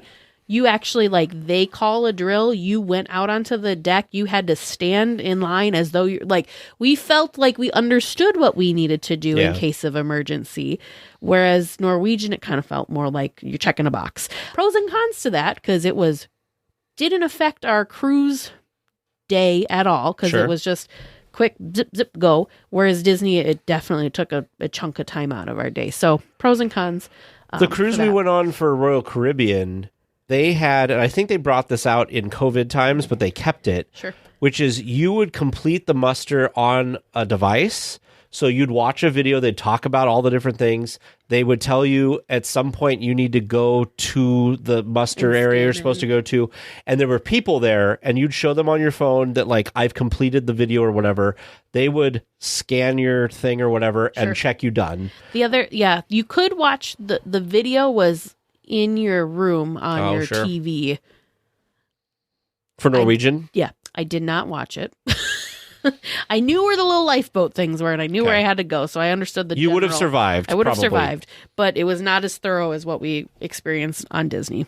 Well, Disney cares so much about the safety, Yeah. And then the next thing we did, too, was we just went and had lunch. It did take them longer to get the rooms ready, so I don't think rooms were ready until, 2:30, 3 o'clock. What time did you get on? 11. Okay. So we did have a bit of time where we were just kind of wandering. It seemed like our room was ready faster for Disney. We got on at noon. We had lunch, and then we were just like, hey, let's just go try and figure out where our room is. Well, it was already ready at that point. So there was some sort of hiccup. They made an announcement earlier that room turnovers were slow, delayed or slow or whatever. So that was as to be expected. We got our key cards when we checked in. With Disney, you don't get your key card's like taped to your door. So you don't get your room key until you're ready to go to your room kind of thing. So that was a difference as well. Another kind of weird difference was luggage. When luggage arrived, it just kind of, both places, it just kind of arrives as they get it, which I don't understand. It was a group. We all turned our luggage in at the same time, but all the pieces somehow don't show up at the same time, which interesting. That is what it is. That happened I think that happened with Disney too. Like, I think we got our main piece of luggage and there was one smaller bag we waited for a little longer for, whereas Norwegian, it was like one piece at a time was showing up. But the weird thing to me with how they did luggage there was they just randomly put everyone's luggage in the aisle or like the walkway in front of all the rooms. Disney had like your luggage. I don't remember if it was inside of our room or if it was right in front of our door. Sure. It's very obvious when our luggage was there. Whereas this one, we kind of had to walk up and down to try and search, which was awkward. Interesting. Because then other people were having to kind of walk down and search.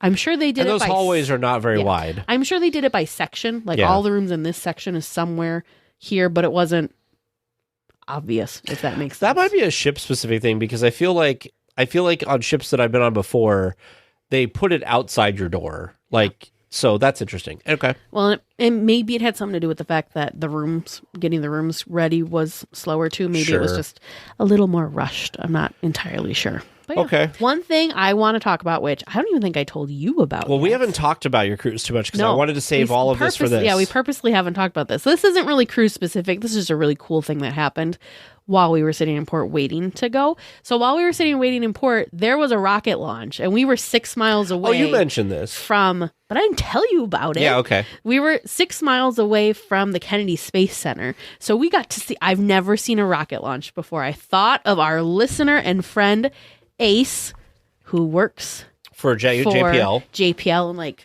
knows these kinds of things. It was wildly cool. I was a nerd and I tried to take a video of it. Of course, it looks stupid, but I don't care. It was super fun. As we were sitting there waiting, there were dolphins swimming in like the water in front of our ship. It was the launch was really cool. So it was. I don't know what the brand was, but it was not a NASA rocket that went up. No, it was a SpaceX one because I think they were launching. Yeah, I don't remember if it was SpaceX or if it was. Anyways, but it's a rocket that they use over and over again. So as we were sitting there waiting for the rocket launch, which we lucked out, it launched. And then after the launch just happened to be when we went off. I don't know if that was on purpose or not, but it was. So after the launch, before the launch, we're sitting there waiting and we kind of like scoped out and got our deck chairs so that we could like sit and watch the launch. There was this big, massive barge. So they shoot these rockets up and then they land them onto these barges. So that was really cool to see have a bird's eye view of what the barge looks like, go past us and then watch the launch. The thing that was have you seen a rocket launch before? Not in person, but I've seen them launch. I've seen them land too, videos of them landing. The thing that was the craziest is like, watching it, it's pretty wild, but it was like, I don't know, like it felt like it was above us. And by that time that it was above us is when we could start hearing it. Sure. Which it rattled the whole ship. You could like feel it through. That was the coolest thing to experience. Like watching it's pretty awesome. But you feel it. There's a feeling too. Yeah, anyway. So that's cool. Off topic, but pretty cool. That's a really unique experience because how often are you going to be there when that's going on? So that's really cool. And Port Canaveral where you take off is close-ish to, so that's really cool.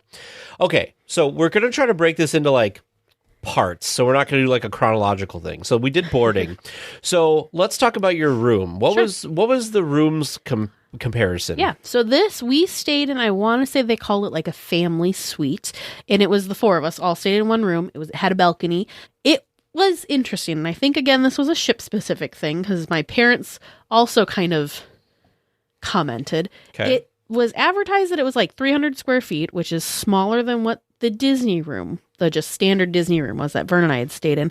But we're not convinced that they didn't include the balcony in the square footage of the room because the room was tight. There was just basically a little one little walkway Sure. from the front door. There was a little bit wider at the front, but like once you hit where the actual room was, it was just kind of like a one-person walkway all around. Tons of storage space.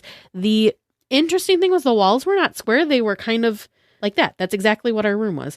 Wavy. Like it was not a square wall. Oh. So part of the room kind of like came in on itself where it could have been wider. That's neat, but also like It was inconvenient to have yeah. space. The bathroom was kind of, we're going to call it an open concept bathroom. As you can see in the photos that you're looking at. The Oh, sink is outside of the bathroom, which is great, but then you kind of had like a shower pod on the left and then a like toilet pod on the right with a privacy curtain if you like wanted extra privacy in between. So that was unique. And, Okay. And that was definitely a ship specific thing. I would like to comment on this. So I'm looking at a photo, and if you just literally Google Norwegian Epic rooms and look at the images, you'll see this. We've been on Royal Caribbean, we've been on Carnival, we've been on Norwegian. We've never seen this. Honestly, No, if this this is a I would have unique- been like, this is weird. Yeah, no, it was a 'Cause usually you have like a- unique bathroom situation. It's like this. Yeah, if usually you- it's a room. Well, you're with your family. Yeah. So You're just showering. so we That's weird. We just kind of That's weird. had times of day where we would just like Vern and I would leave and like my parents would have the room is But that's how we weird, no though, I isn't know it? which is how we handled it. So in total the entire room from like the front door to the balcony of Norwegian was less than what, because like there was that space was what the bed to the porthole wall was for Sure. Disney, whereas you had two separate bathrooms. You had one room that was like the shower room with a sink, one room that had the toilet with the sink, and then you had a big shower. So there was just Sure. much more getting ready space and more, like you mentioned, privacy. It worked though, because honestly, we spent both cruises. We spent very little time in the room, so it wasn't So, as big of a deal. I'm looking at this room. Your room looked like what yeah, was looking at the yeah. front. Okay, so who had the bed, and then where was the other bed? So Vern and I had the bed. It was a king size bed in width, not length. Right, that's pretty typical. Yeah, on my cruises, feet but yeah. were not on Disney. Oh, okay. Yeah, but my feet were. Yeah, my feet. Typical on non-Disney cruises. Sure. So, and you could tell. I think it was actually like two twins that they squished That's normal together. too, yeah. Then the thing that looks like a couch was another bed. You could you slid it out, and it came into the walkway further. That was another bed, and then above that was a bunk that came down from the ceiling. Okay. And so your parents slept on the pull-out Yeah. couch thing? By Okay. choice, I'm going to just say that right now. By choice, we tried to give them and offer them the bed, but they're like, no. By the way, this is very on brand for Teresa's Yeah. parents. so yes. How was there's the that. balcony? The balcony was nice. We had an extra big balcony because of just the position that we happened to be on the ship. So there was two chairs out there plus a lounge chair, and you could have fit more because it was big. Sure. Very, very big. What deck were you on? 12. So you're pretty high up. Yep. So one thing that was different than Disney that I was a little like, about, they allowed smoking on the balconies. Oh, that's different. Yeah. So we had a smoker. I don't know if it was our neighbor or where. Somebody but close. Somebody close enough that there was a couple times that we just had the door open, enjoying, the sounds or the breeze, and all of a sudden there'd be cigarette smoke smell coming into our room, so we'd have to close the door. So that was different. I was not expecting that. That's not a Disney thing. I don't think there's smoking anywhere on a Disney Right. ship.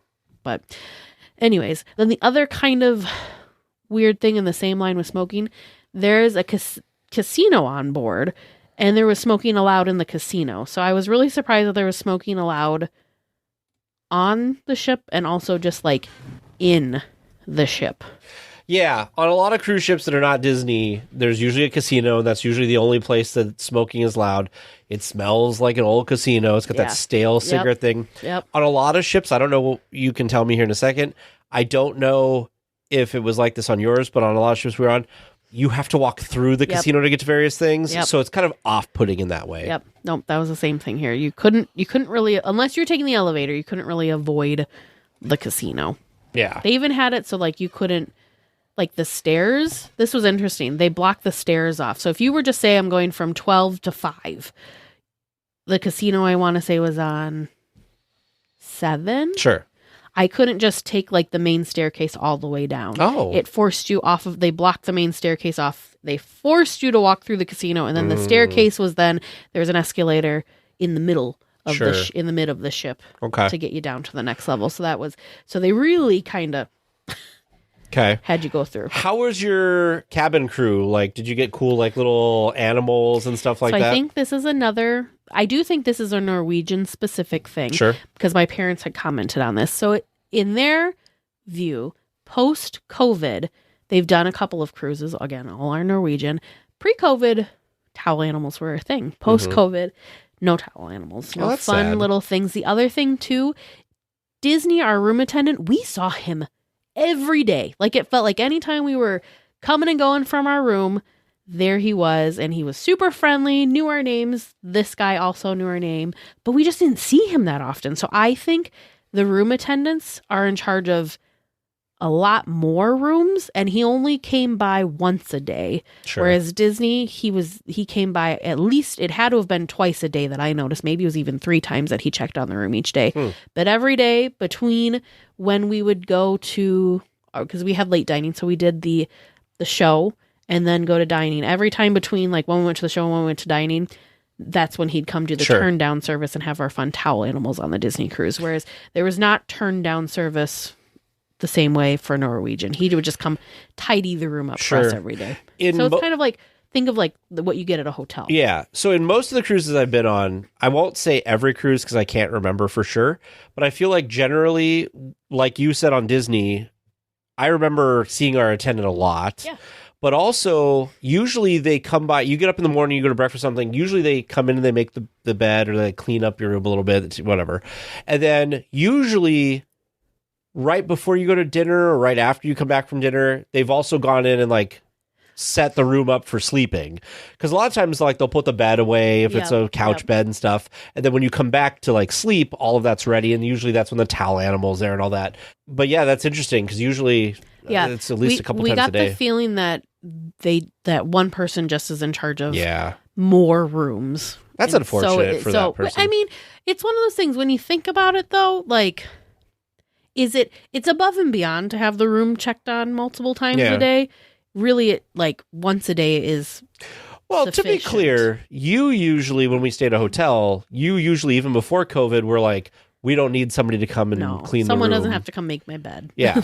But I think, I guess in my experience of being a cruise goer, I just kind of think that that's like the bar that the cruise industry has set. Experience. And so it's kind of like if you went to a Disney park and they didn't have any entertainment, you'd be like, what the heck? Well, like COVID time. The flip side of it, it seemed to be a schedule. He usually came between like 2:30, 3:30 in the afternoon.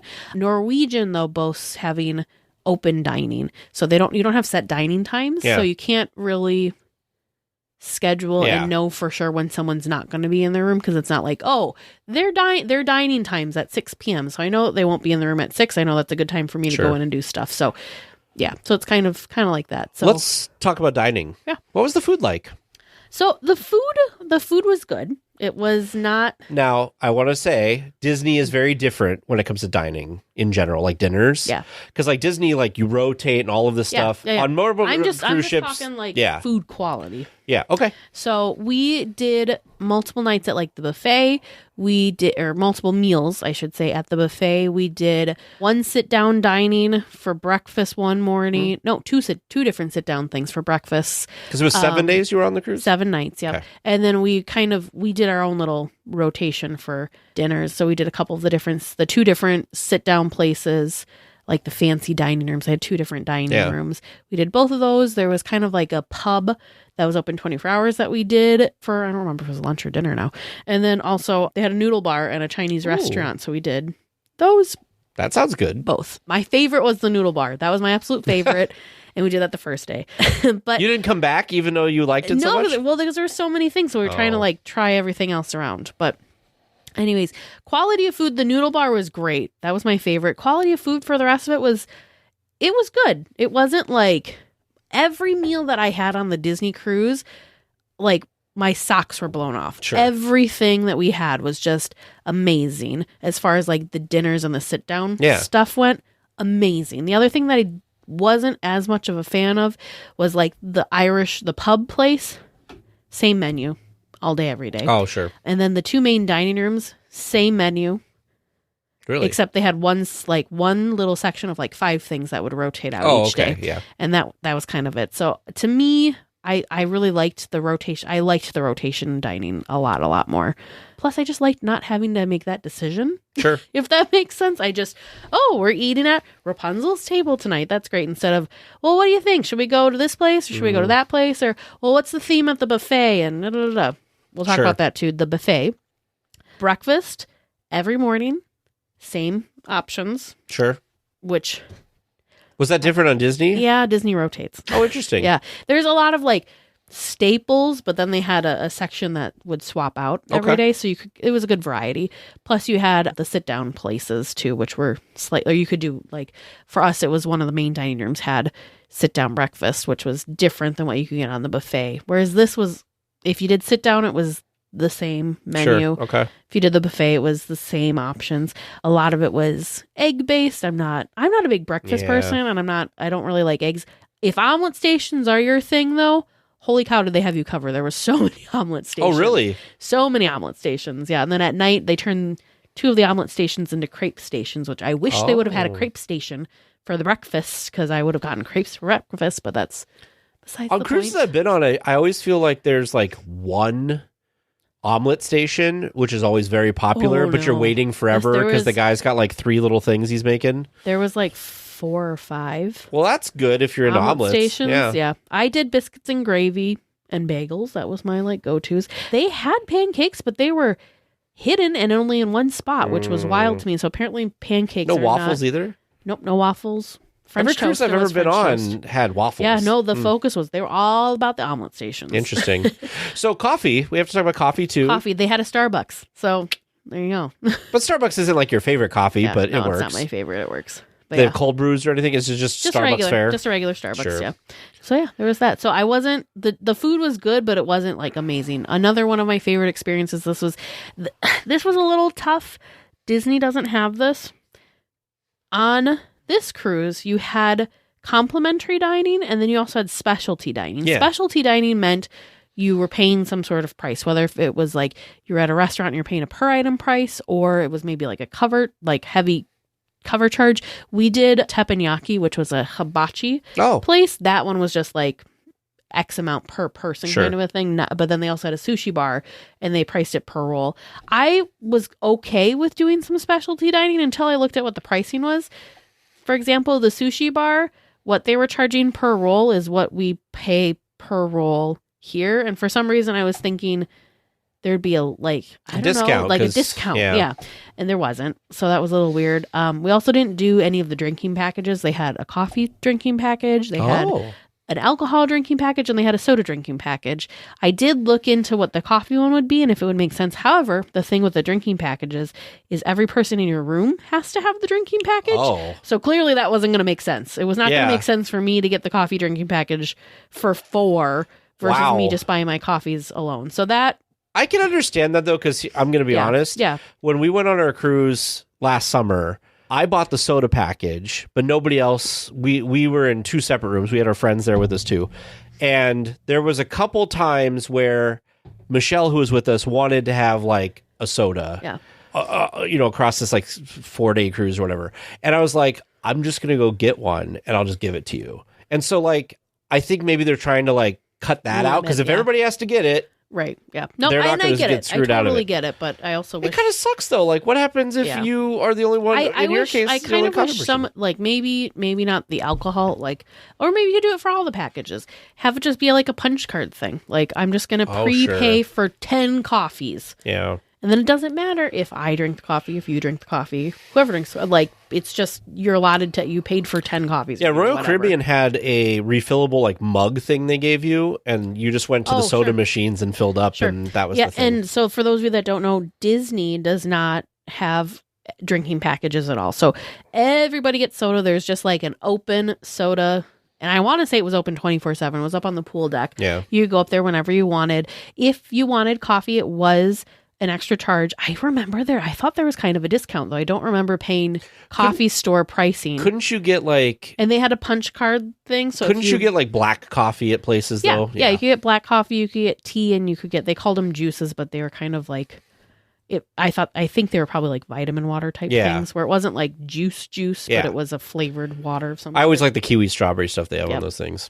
Okay, in the so mornings the food they did have like juice too. So the food was fine. Good. It wasn't like Knock your amazing, socks but off. it wasn't like horrible either. All right, so entertainment. So this is going to be tough because Disney Entertainment's great. Yeah. So, and it's Disney, so clearly I'm going to be interested in everything. So, one of the things that I thought was real interesting is Norwegian still did a paper daily, this is what's going on today thing. Kind of nice if you don't want to have your phone all the time. And they had the app. The app was not really great. It took us a while to figure it out. It was not very user-friendly. So, pros and cons to the app. You found the Disney app a lot more. The Disney app was a lot more user-friendly. The other thing that we really enjoyed about the Disney app was Norwegian, we could only see current day. You could not see out into the future, like, is this, I don't know, trivia or class or something happening again, or if I want to do it, I have to do it now. Norwegian only shows you current day. Okay. Disney showed you multiple days, which was nice to try and plan things out. The other thing that I thought was really cool that I didn't even notice, but Vern pointed this out, Disney would say who each thing was with. So you would know who was the staff person, the cruise director staff person leading it. So that's actually a good thing. That was awesome because remember how much fun we had at the adult craft that I was telling you about? We literally, every time we saw that crew member's name on some other thing, it didn't even matter if it was something we were actually interested in. We then wanted to go to the thing because we enjoyed that person that was leading. So I really enjoyed that. It didn't even dawn on me that was something that we found really like cool and useful that Disney did, but they did. The other kind of weird thing, so there was trivia. There was one ice sculpture thing that we watched.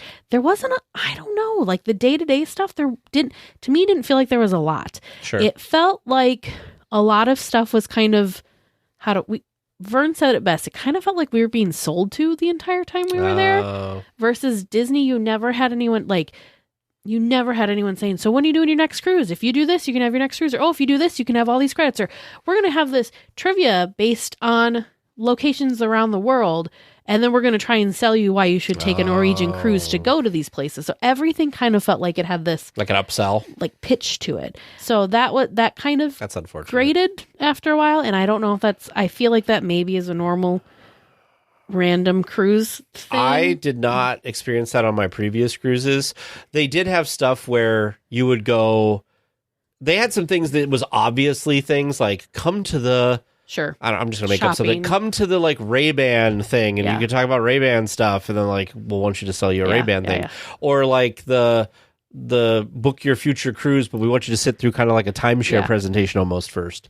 But I've never had like what trivia. You're describing necessarily. That's sad. Yeah, that was a little interesting. There were some fun like games, but yeah, a lot of the trivias were hosted by the Cruise Next staff, which was the people trying to help you book your next cruise. So that was a little What about the big entertainment? The big entertainment, there was a magician. He was pretty interesting. You said interesting, I'm going to say this. I had higher hopes for him because they had like this little preview package of all the cool things. He's been on all these shows. Yeah. He had there were rave reviews from Penn and Teller on him. They were showing some of his illusions and all this stuff. And I'm like, oh, this guy is going to be good. Well, he was, how do I say this? He was not like the main attraction thing. So he was limited to just the space in front of the curtain. Oh. So I think because he had limited space, he couldn't do all of his good illusions. It kept feeling like, we're ramping up to some big, we never got to like that big, like, whoa thing. Okay. So I don't put that on him. Sure. I put that on the situation. There was the two main big things was they had the Epic Beatles, so they had a Beatle tribute band that was actually really fun.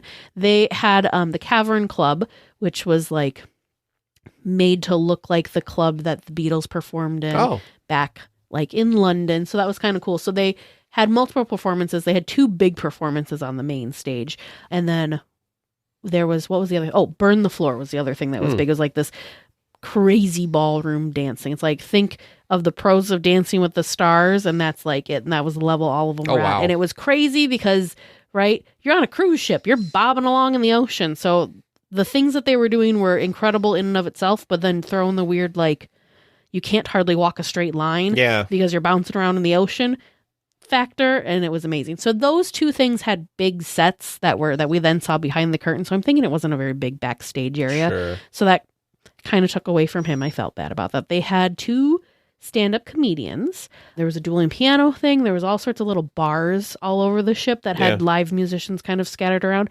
My one complaint too with entertainment was it seemed like it was more geared to nightlife people. So like entertainment really, like especially music entertainment, seemed like it really started like ramping up at 9 p.m. And I'm an old fuddy-duddy and I want to be to bed. Like I'm going to bed. So that was a little difficult too. Sure. The other thing too is the theater felt way too small. Like for having 4,000 people, they did have 2 shows each night of the big things, but it was still really difficult to like, you had to go early to get seats. Otherwise, you weren't I'm getting surprised seats. with as big as the ship you were on. So like when we were on Royal Caribbean as an example, now Royal Caribbean, I think on the ship we were on kind of was set apart because we had the Aqua Theater. Oh yeah. Which they would do like things into this pool and it was spectacular on the back of the ship. And then we had the big auditorium in the front where they did cool things like the big like Broadway style shows and stuff. So I'm surprised that on the ship that you're talking about that like it sounds like the only 2 like big Broadway if kind of things was the Beatles thing and this other thing, which is funny because usually there's some big show that's like spectacular. They've had like other Norwegian ships had things like 6. So again, it may have been just a specific, like Broadway's 6 is, I don't know if you've heard of. Okay. So anyways, it's a big show on Broadway, big deal that was on a cruise ship, but 6. Okay. So yeah. So I think they were the new ship that's coming out. They're going to have Beetlejuice. Like Beetlejuice the musical on that ship. That could be cool. So I think the Epic has like clung on to the Beatles thing and like that's been their thing. So they just, and honestly, the auditorium wasn't that big. Yeah. So I couldn't really see a big Broadway type show. Like what, So anyways, different. It was different. Okay. But it was small. So the thing that was just really interesting about the cruise in general was I knew it was a bigger ship, but it didn't feel any bigger than what we had access to on the Magic. So like one thing that stood out to me was the lowest level we could go on was 5. Oh, wow. The lowest level we could go on for the Magic was 2. That's actually the level that our room was on, was level 2. You didn't have access to all of level 2, of course. But yeah, it was 5 to 15 and then 16 and whatever was the pool, like the pool stuff. Yeah. So we only had access to like 10 things. That's interesting because I feel like every ship I've been on, the big ones, the smaller ones, Deck 2 was like as low as you can go because Deck 1's usually like their engineering and all that stuff, and medical bay is sometimes on 2 and stuff, and rooms. But that's surprising to me. 5 whole decks of just whatever. Whatever. Mm-hmm. Huh. So yeah, so I think there's a lot of like cruise line and not cruise line, some cruise line, but some just specific to that ship. That's really that were a little interesting. So let's talk about the ship itself, like the ship itself. So I know Vern had some comments that you can share about the track. Or lack thereof.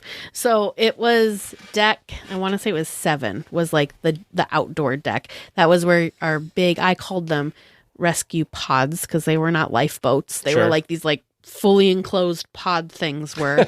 So I didn't realize that we had it so good on the Magic, but we had an open air promenade, was what they called it, and it was deck, I want to say it was 3. And you could walk the entire circumference of the ship. So you could do laps like you were like on a high school track. You could do laps.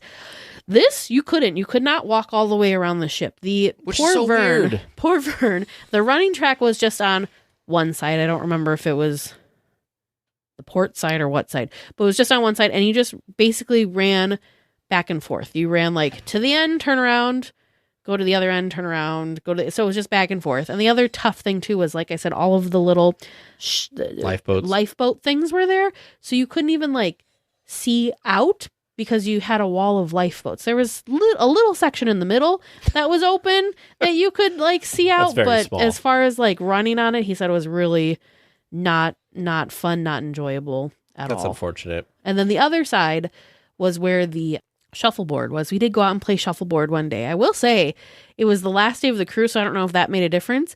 There was a good layer of salt on the ground, so playing shuffleboard was great because you had extra like it was extra slippery for the little shuffleboard puck thing to go down. So that was fun. How about like the pool and all that stuff? And the hot tubs? The pool. and So stuff? like I'm not a pool person. Sure. I did this is now the second cruise that I have had a swimsuit with that I never actually ever put on. Vern went and did the slides. I do have a funny story to share about that. They had like, I call it a toilet bowl slide. I don't know what they're actually called. Sure. He went down and did the toilet bowl slide. Is that this one? Yeah. And he got stuck. So he like went down and you like, you know how you go around the bowl and then you're supposed to go suck it down. He didn't get down that? He went around and then went just past it. So he went around again, then went just past it, went around again and just past it. So he finally had to kind of like push himself to go down into the little tube thing and go. It did not sound like he was the only person that happened to, because there was, when we were waiting for him to come like get down, there was some other lady that got off. She's like, I got stuck in there. Just kept swirling around and around. I have no idea why that happened. Vern thought it was hilarious because on the back side of where the toilet bowl thing was the stairs to get up to where you got onto the slides. So there was some lady just standing there kind of watching people go down in there, and he said she was losing it because she saw him get stuck and like was trying to get himself unstuck in there. So he thought that was really funny. He's like, at least somebody got to see it. But yeah, he said it was fun. There was a climbing wall back there that he went and did. Oh, I didn't realize you could like see into it. Okay. Yeah, you could like, that's probably her.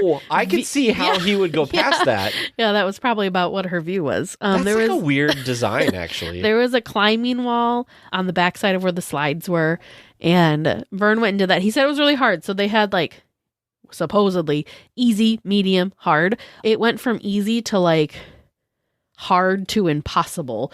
So it was, I don't think it was a really well thought out rock climbing wall, and it was kind of small. So it was quite a line that had formed for that. The back of the ship was kind of their adults only area with a pool. It was unlike Disney, that adults only area on this cruise ship was more chaotic than it was peaceful. Disney, since it's geared towards families, the adult area was a more secluded, quiet place.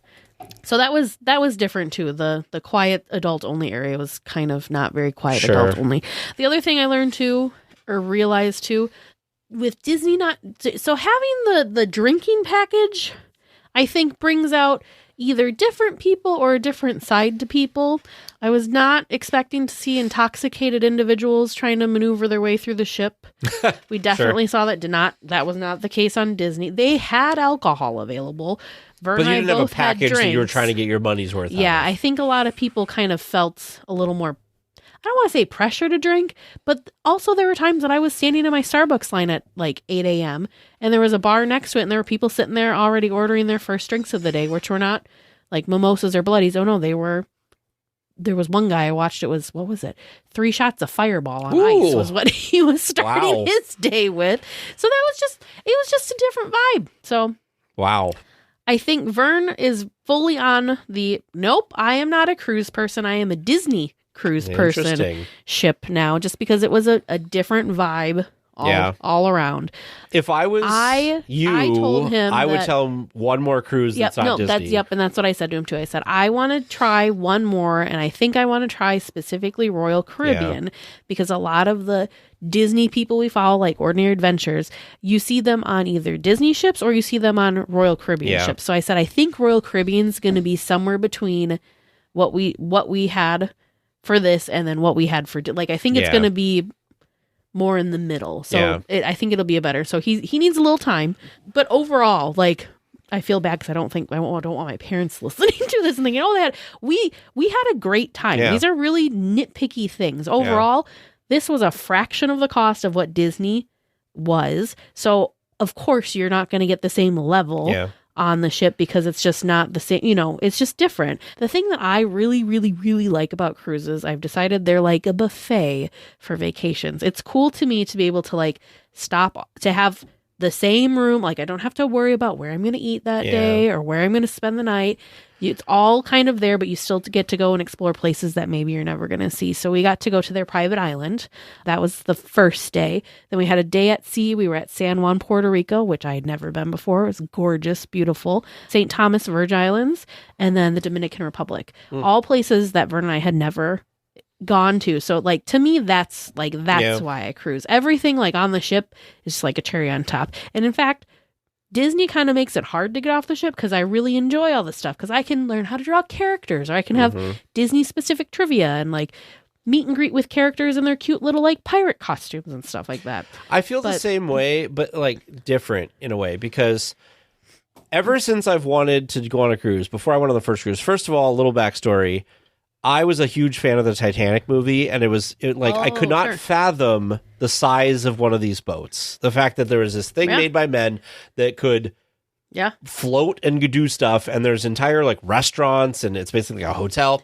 And so when we first went on our first cruise, I had told James, and I still kind of feel this way about a lot of things, is I would be happy, contrary to what you're saying, if the boat just went out into the ocean and did circles for a few days and came back. Because for me, I like the boat. Yeah, well, and I think it depends on the boat, too. Yeah. Like, I would have been totally fine with that on the Magic. Sure. Not as much with the Epic. But also, you and Vern like traveling to new and different places, and that's, like, enjoyable for you guys. And I'm not saying it's not enjoyable for me, because I also like traveling. Yeah. But when I think about, like, a cruise, like, I want more time places, and most times you're just there for a few hours on one day. Yep. And then there's always the worry, like, I gotta make sure we get back on time and all of this stuff. And so for me, I like the idea of the ship better. Overall, let's say now, was your experience, how did your experience on this cruise compare to what you thought a non-Disney cruise would be like? Honestly, I was going in with a very open mind. So I was trying not to have any preconceived notions before going on to be like, oh, well, Disney this or Disney that. Sure. I was trying really, really hard to go in with an open mind. Of course, we were making, like, my parents were doing the same thing. We were making comparisons just based on our past experiences. Their past experiences were other Norwegian ships and other Norwegian cruises. Vern and I's past experience just happened to be on the Disney thing. So we kind of, a couple of times, Vern's like, I maybe should stop saying, like, I don't want them to feel bad, but, and it wasn't that at all. Like, we had a super enjoyable time. My parents agreed we probably wouldn't choose to go on this specific ship ever again. Sure. And again, this is my parents who have been cruising with Norwegian. Yeah. So they kind of have the same feel. We're talking with some other passengers that also have the same feel of stuff. And I think it's just the ship, how it's set up. And there's, nothing you can really do about that. But you could say that about Disney, too, because I've seen some people in the cruise, on the Facebook cruise group or whatever that I'm in, people have said that they have been on the Wish. Yeah. And they don't like the Wish as much as they've liked the Magic or the Dream or whatever. And I mean, that's the beauty of cruise ships, right? Yeah. Is they're different. You don't want them all to be carbon copies exactly the same. So I totally get it. This is just not my favorite. Sure. I've only experienced 2, so sadly it's at the bottom of my list of 2. Right. But again, there's only 2. I am a little nervous because the next cruise that we have our sights set on is on a bigger Disney ship. So part of me is like, was it the specific ship?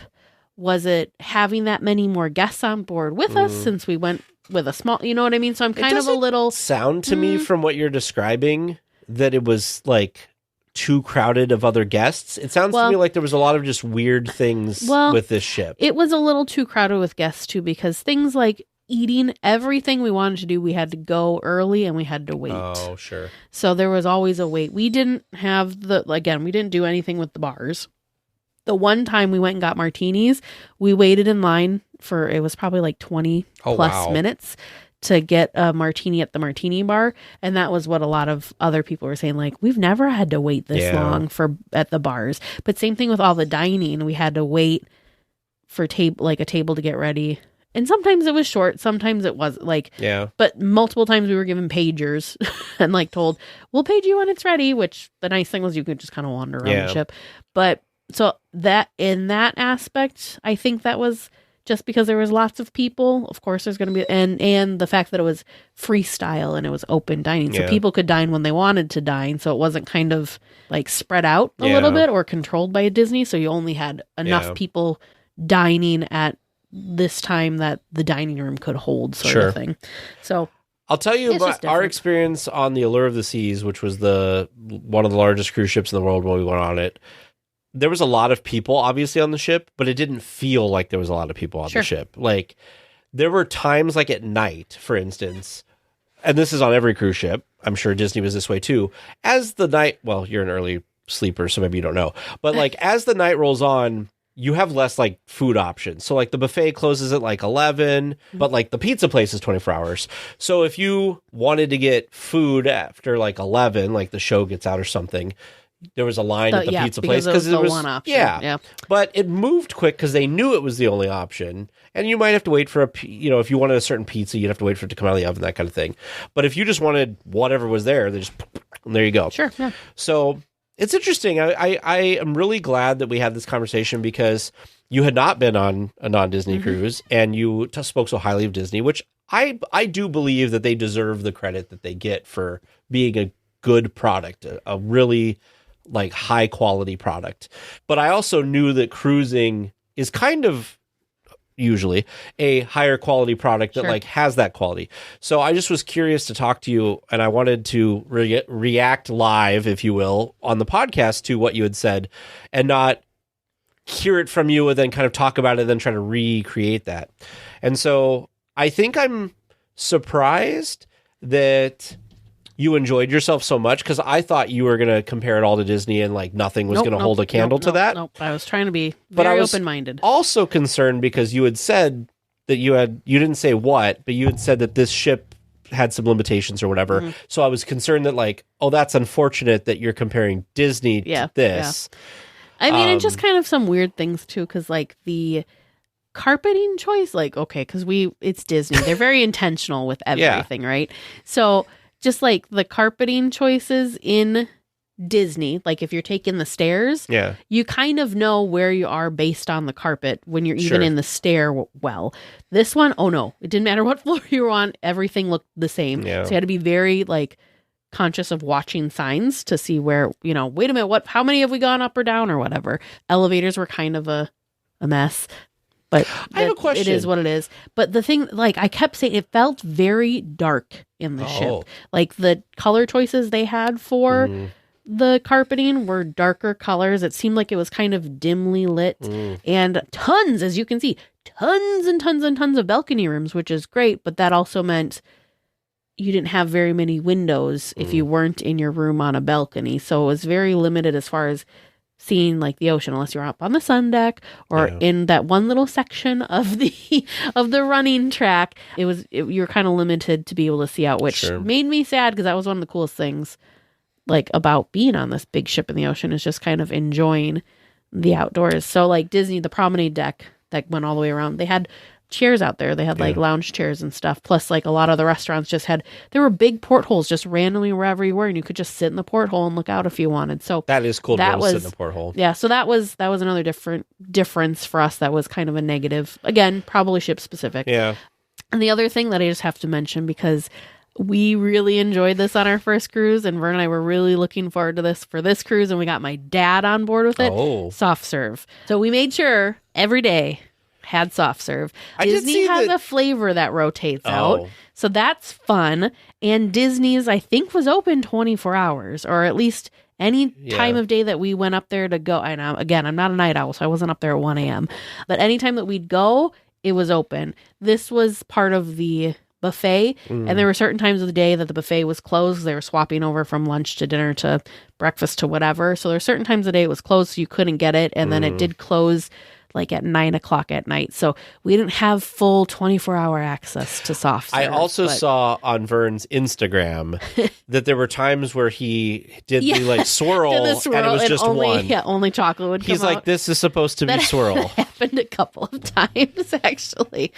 I don't know why. That just seems like some Vern thing. Another machine, because there was like 4 different soft serve machines within the buffet area, so I would just find another machine, because I learned how to know if like one of the flavors was out, because I figured out what the lights meant, so I would just shift myself. So, question, and this is just a general kind of question about cruise ship that you brought. So, between Disney and this, one of our problems with our Royal Caribbean ship that was massive was there was 2 elevator banks at either end of the ship. Yep. And if you were in the middle, our room was kind of in the middle, you had to walk a long way to get to something.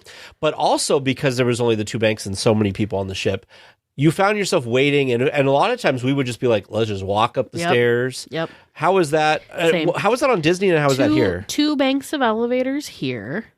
I don't know how many banks there were at Disney for the Magic. I feel like there may have been more. For sure there was one in the middle, because our room was in the middle of the ship and we weren't that far from an elevator bank. It did feel like we had to wait. There was always a wait for the elevator. We were also on the 2nd floor. So I think where we were trying to call the elevator from was not ideal. But the Magic only had 2 banks of elevators. There was one in the front, one in the back. Yeah, there's 3 on the. I was going to say, Magic. I think the Magic had 3. Yeah. So yeah, we spent a lot of time going up and down stairs, which was super fun. Going from the 5th floor all the way up to the 12th floor. So we got our stairs workouts in. In fact, disembark day, Vern and I didn't even bother. It was a cluster at our elevator banks. We just carried our bags down the stairs, however many flights. I think we had to get off at like floor, like it was like 5 or 6 flights of stairs. We just carried our luggage down, because we're like, we're going to be here forever if we do that. So I try to get, I like having a room kind of more centrally located. So taking the stairs isn't like 0 to 100. It's, I just looked at the deck plan for the Disney Dream, which is the boat we're going on. There are also 3 banks and elevators. Anytime there's been like 2, that's not enough. Well, because you have to walk further on these ships. But also, like I said, you get people want to take an elevator. They're on vacation. They don't want to walk up and down stairs. Yeah, and then you got to think of like if they've got like mobility issues or EVs or, anything like that. And you said the other one was the what? You were on the Magic. I'm going to be on. Oh, yeah. Yeah, we were on the Magic. Okay, cool. So anything else that you want to talk about? It was wonderful. I wouldn't like jump back on to do that same ship, but yeah, I'm still open to trying another non-Disney cruise. I think in talking to my parents, I think things have shifted with Norwegian since the pandemic, which maybe they're having trouble hiring. There could be who knows how many things, because they said the towel animals used to be a thing. In fact, they used to have like classes that they teach you how to make the towel animals in. And then same thing, like the room would be multiple times a day. They didn't notice all the weirdness with the like weights and all that stuff too. So I told them, I said, maybe you guys should try another cruise. I said, maybe, you don't have to jump all the way up to Disney. Yeah. But, maybe we should try another one as a family. Well, for instance, James's parents, they love MSC. Yeah. Like, I've looked at some of their offerings, like entertainment and stuff, and that's not really our vibe for a ship, but they just like to kind of chill. Sure. They love MSC. They that's their cruise line. Yep. See? And that's why there's multiple cruise lines to fit multiple personalities. Yeah. So, yeah. We'll leave it at that. If you want to go to cruise, though, a Disney cruise, contact our friends over at Concierge. They will be happy to book you a Disney cruise. They can help you with all the ins and outs, because being a first-time cruiser last year, it can be a little overwhelming, because there's all sorts of things you got to try and think of, and they will help make that process easy. And what's been different for me going through the process for the first time is the different like windows of things that open. Yeah. So like excursions are one day, and depending on how many times you've cruised with them, there's a different window. So they can help navigate. Check-in stuff's all different. So Concierge, just have them do all the hard work for you. Exactly. It's okay.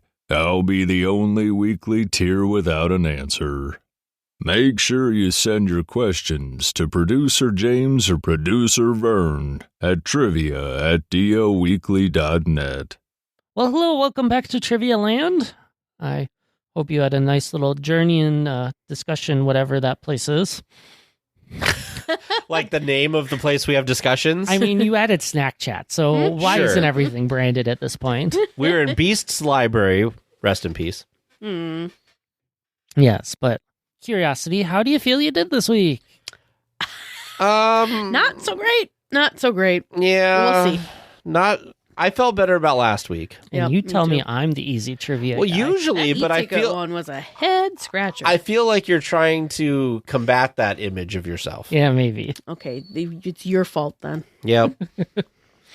All right. Well, let's see how you really did. So my first question, I wanted to know on the attraction Monsters, Inc. Mike and Sully to the Rescue, where the Smellitzer is put to use during the sushi date scene. What smell do guests experience? You went with soy sauce. You're in the right theme, but I was looking for ginger. Oh. Ginger is the scent there. Number 2, the authentic gas lamps along Main Street were mostly bought from a city in the U.S. Funny enough, they were actually being scrapped, so that's why they were bought for cheap. And so they came from Teresa Sing the Song. Good morning, Baltimore. That's right. Good job. Primary Baltimore. Also some from St. Louis and Philadelphia are the other names I saw as well. Not from Iowa. Not from Iowa or Ohio. Yeah. I also learned Disneyland had a cast member that used to actually light the lamps at dusk, which is pretty cool. That'd be cool. That would be cool. So, That'd be cool to watch. Yeah, so super, super neat thing. All right, moving on. Third question. I wanted to know if you knew what e-ticket attractions were when e-ticket first became a thing. Fun fact, on the e-ticket, there were actually 14 attractions listed. But that's because they listed the train at every stop it made. Dang it. So- Oh, no, that's like an A or B. C or D ticket. Stop it. Dang it. It ended up being that way. That's the thing. Yep. So the other ones that you missed, we'll go through the park. In Tomorrowland, there was the rocket to the moon. Oh, well, that was close kind of ish to what I was thinking. Yep. The submarine voyage and the monorail. You got Yay. those. In Fantasyland, Matterhorn bobsleds. Yep. You got that. Right. In Adventureland, the Jungle Cruise. Yeah. So you have greatly undervalued Frontierland, where we got the Rainbow Ridge Pack Mules. Yay. The Rainbow Mountain Stagecoaches. Okay. Oh, I forgot about the stagecoaches. And get ready for these last 3. The Mark Twain Steamboat, Oh, no. the Sailing Ship Columbia, and I kid you not, Tom Sawyer Island Rafts. Oh. Okay, I was going to we contest. undervalued. I was going to contest the Sailing Ship Columbia because I thought it showed up in the 60s, but it showed up in 1958. So, So it was new, so that makes sense. yeah. They got upgraded, though. It says here in the Wikipedia article that I looked up while James was reading this. Everything that was a D ticket became an E ticket. Yeah, what the heck? Yep. That's how they got there. Because otherwise it would have just been the new attractions. So it would have been Matterhorn, Monorail, and Submarine Oh, Voyage. sure. So, Dang, we did not do well with that at all. How were the buckets? What were the buckets? How was Skyway? that not? I don't know. I feel like that was a super cool thing. just a little more accessible, I guess. So, let's, Maybe because you had to go like use 2 tickets because to go down like to Fantasyland and back, it wasn't like a loop. Maybe it was a lower ticket. oh, that's not a bad guess, actually. Anyway, last question. Pie questions in honor of Pie Day later this week. I've given you 4 pies, and I want you to know where they are, or at least were, at the park when you could find them. First one was the lemon chiffon pie for the Disney 100 celebration. Answer I was looking for, Hungry Bear. So Teresa nailing that one down at the end. Snuck that in at the last minute. Seriously. Second pie, key lime pie celebrating a certain TV show.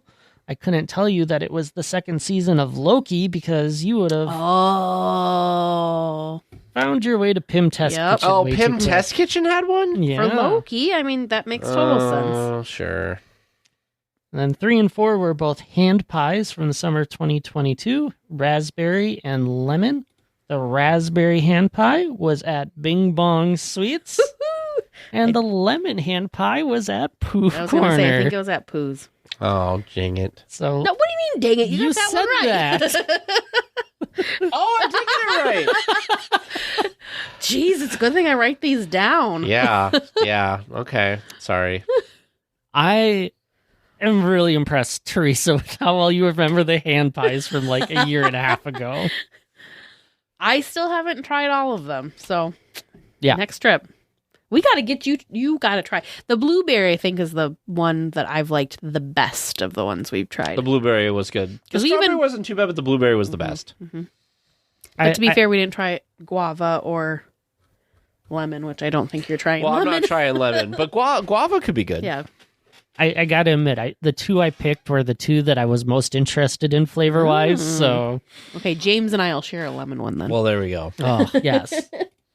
And it's from Pooh Corner. How can I not love that? So, well, I had fun this week brainstorming a ton of questions, but it's always fun to ask your questions to listeners at home. So if you got a good idea for producer Vern and I to stump TNT, send us an email. It's trivia@dlweekly.net or submit it on our website. We've got a form for you to submit it all the same, and it works great. And that website you can go is dlweekly.net/trivia. Well, we will be back next week with more Disneyland news and information. Until then, go out and enjoy the parks. And a special thank you to Sidel for editing the podcast. Please remain seated until the podcast comes to a complete stop and the doors have opened. Then collect your belongings, watch your head, and step carefully from the episode. On behalf of all of our crew, thanks for traveling with us, and we hope you have a happy and memorable visit here at DL Weekly.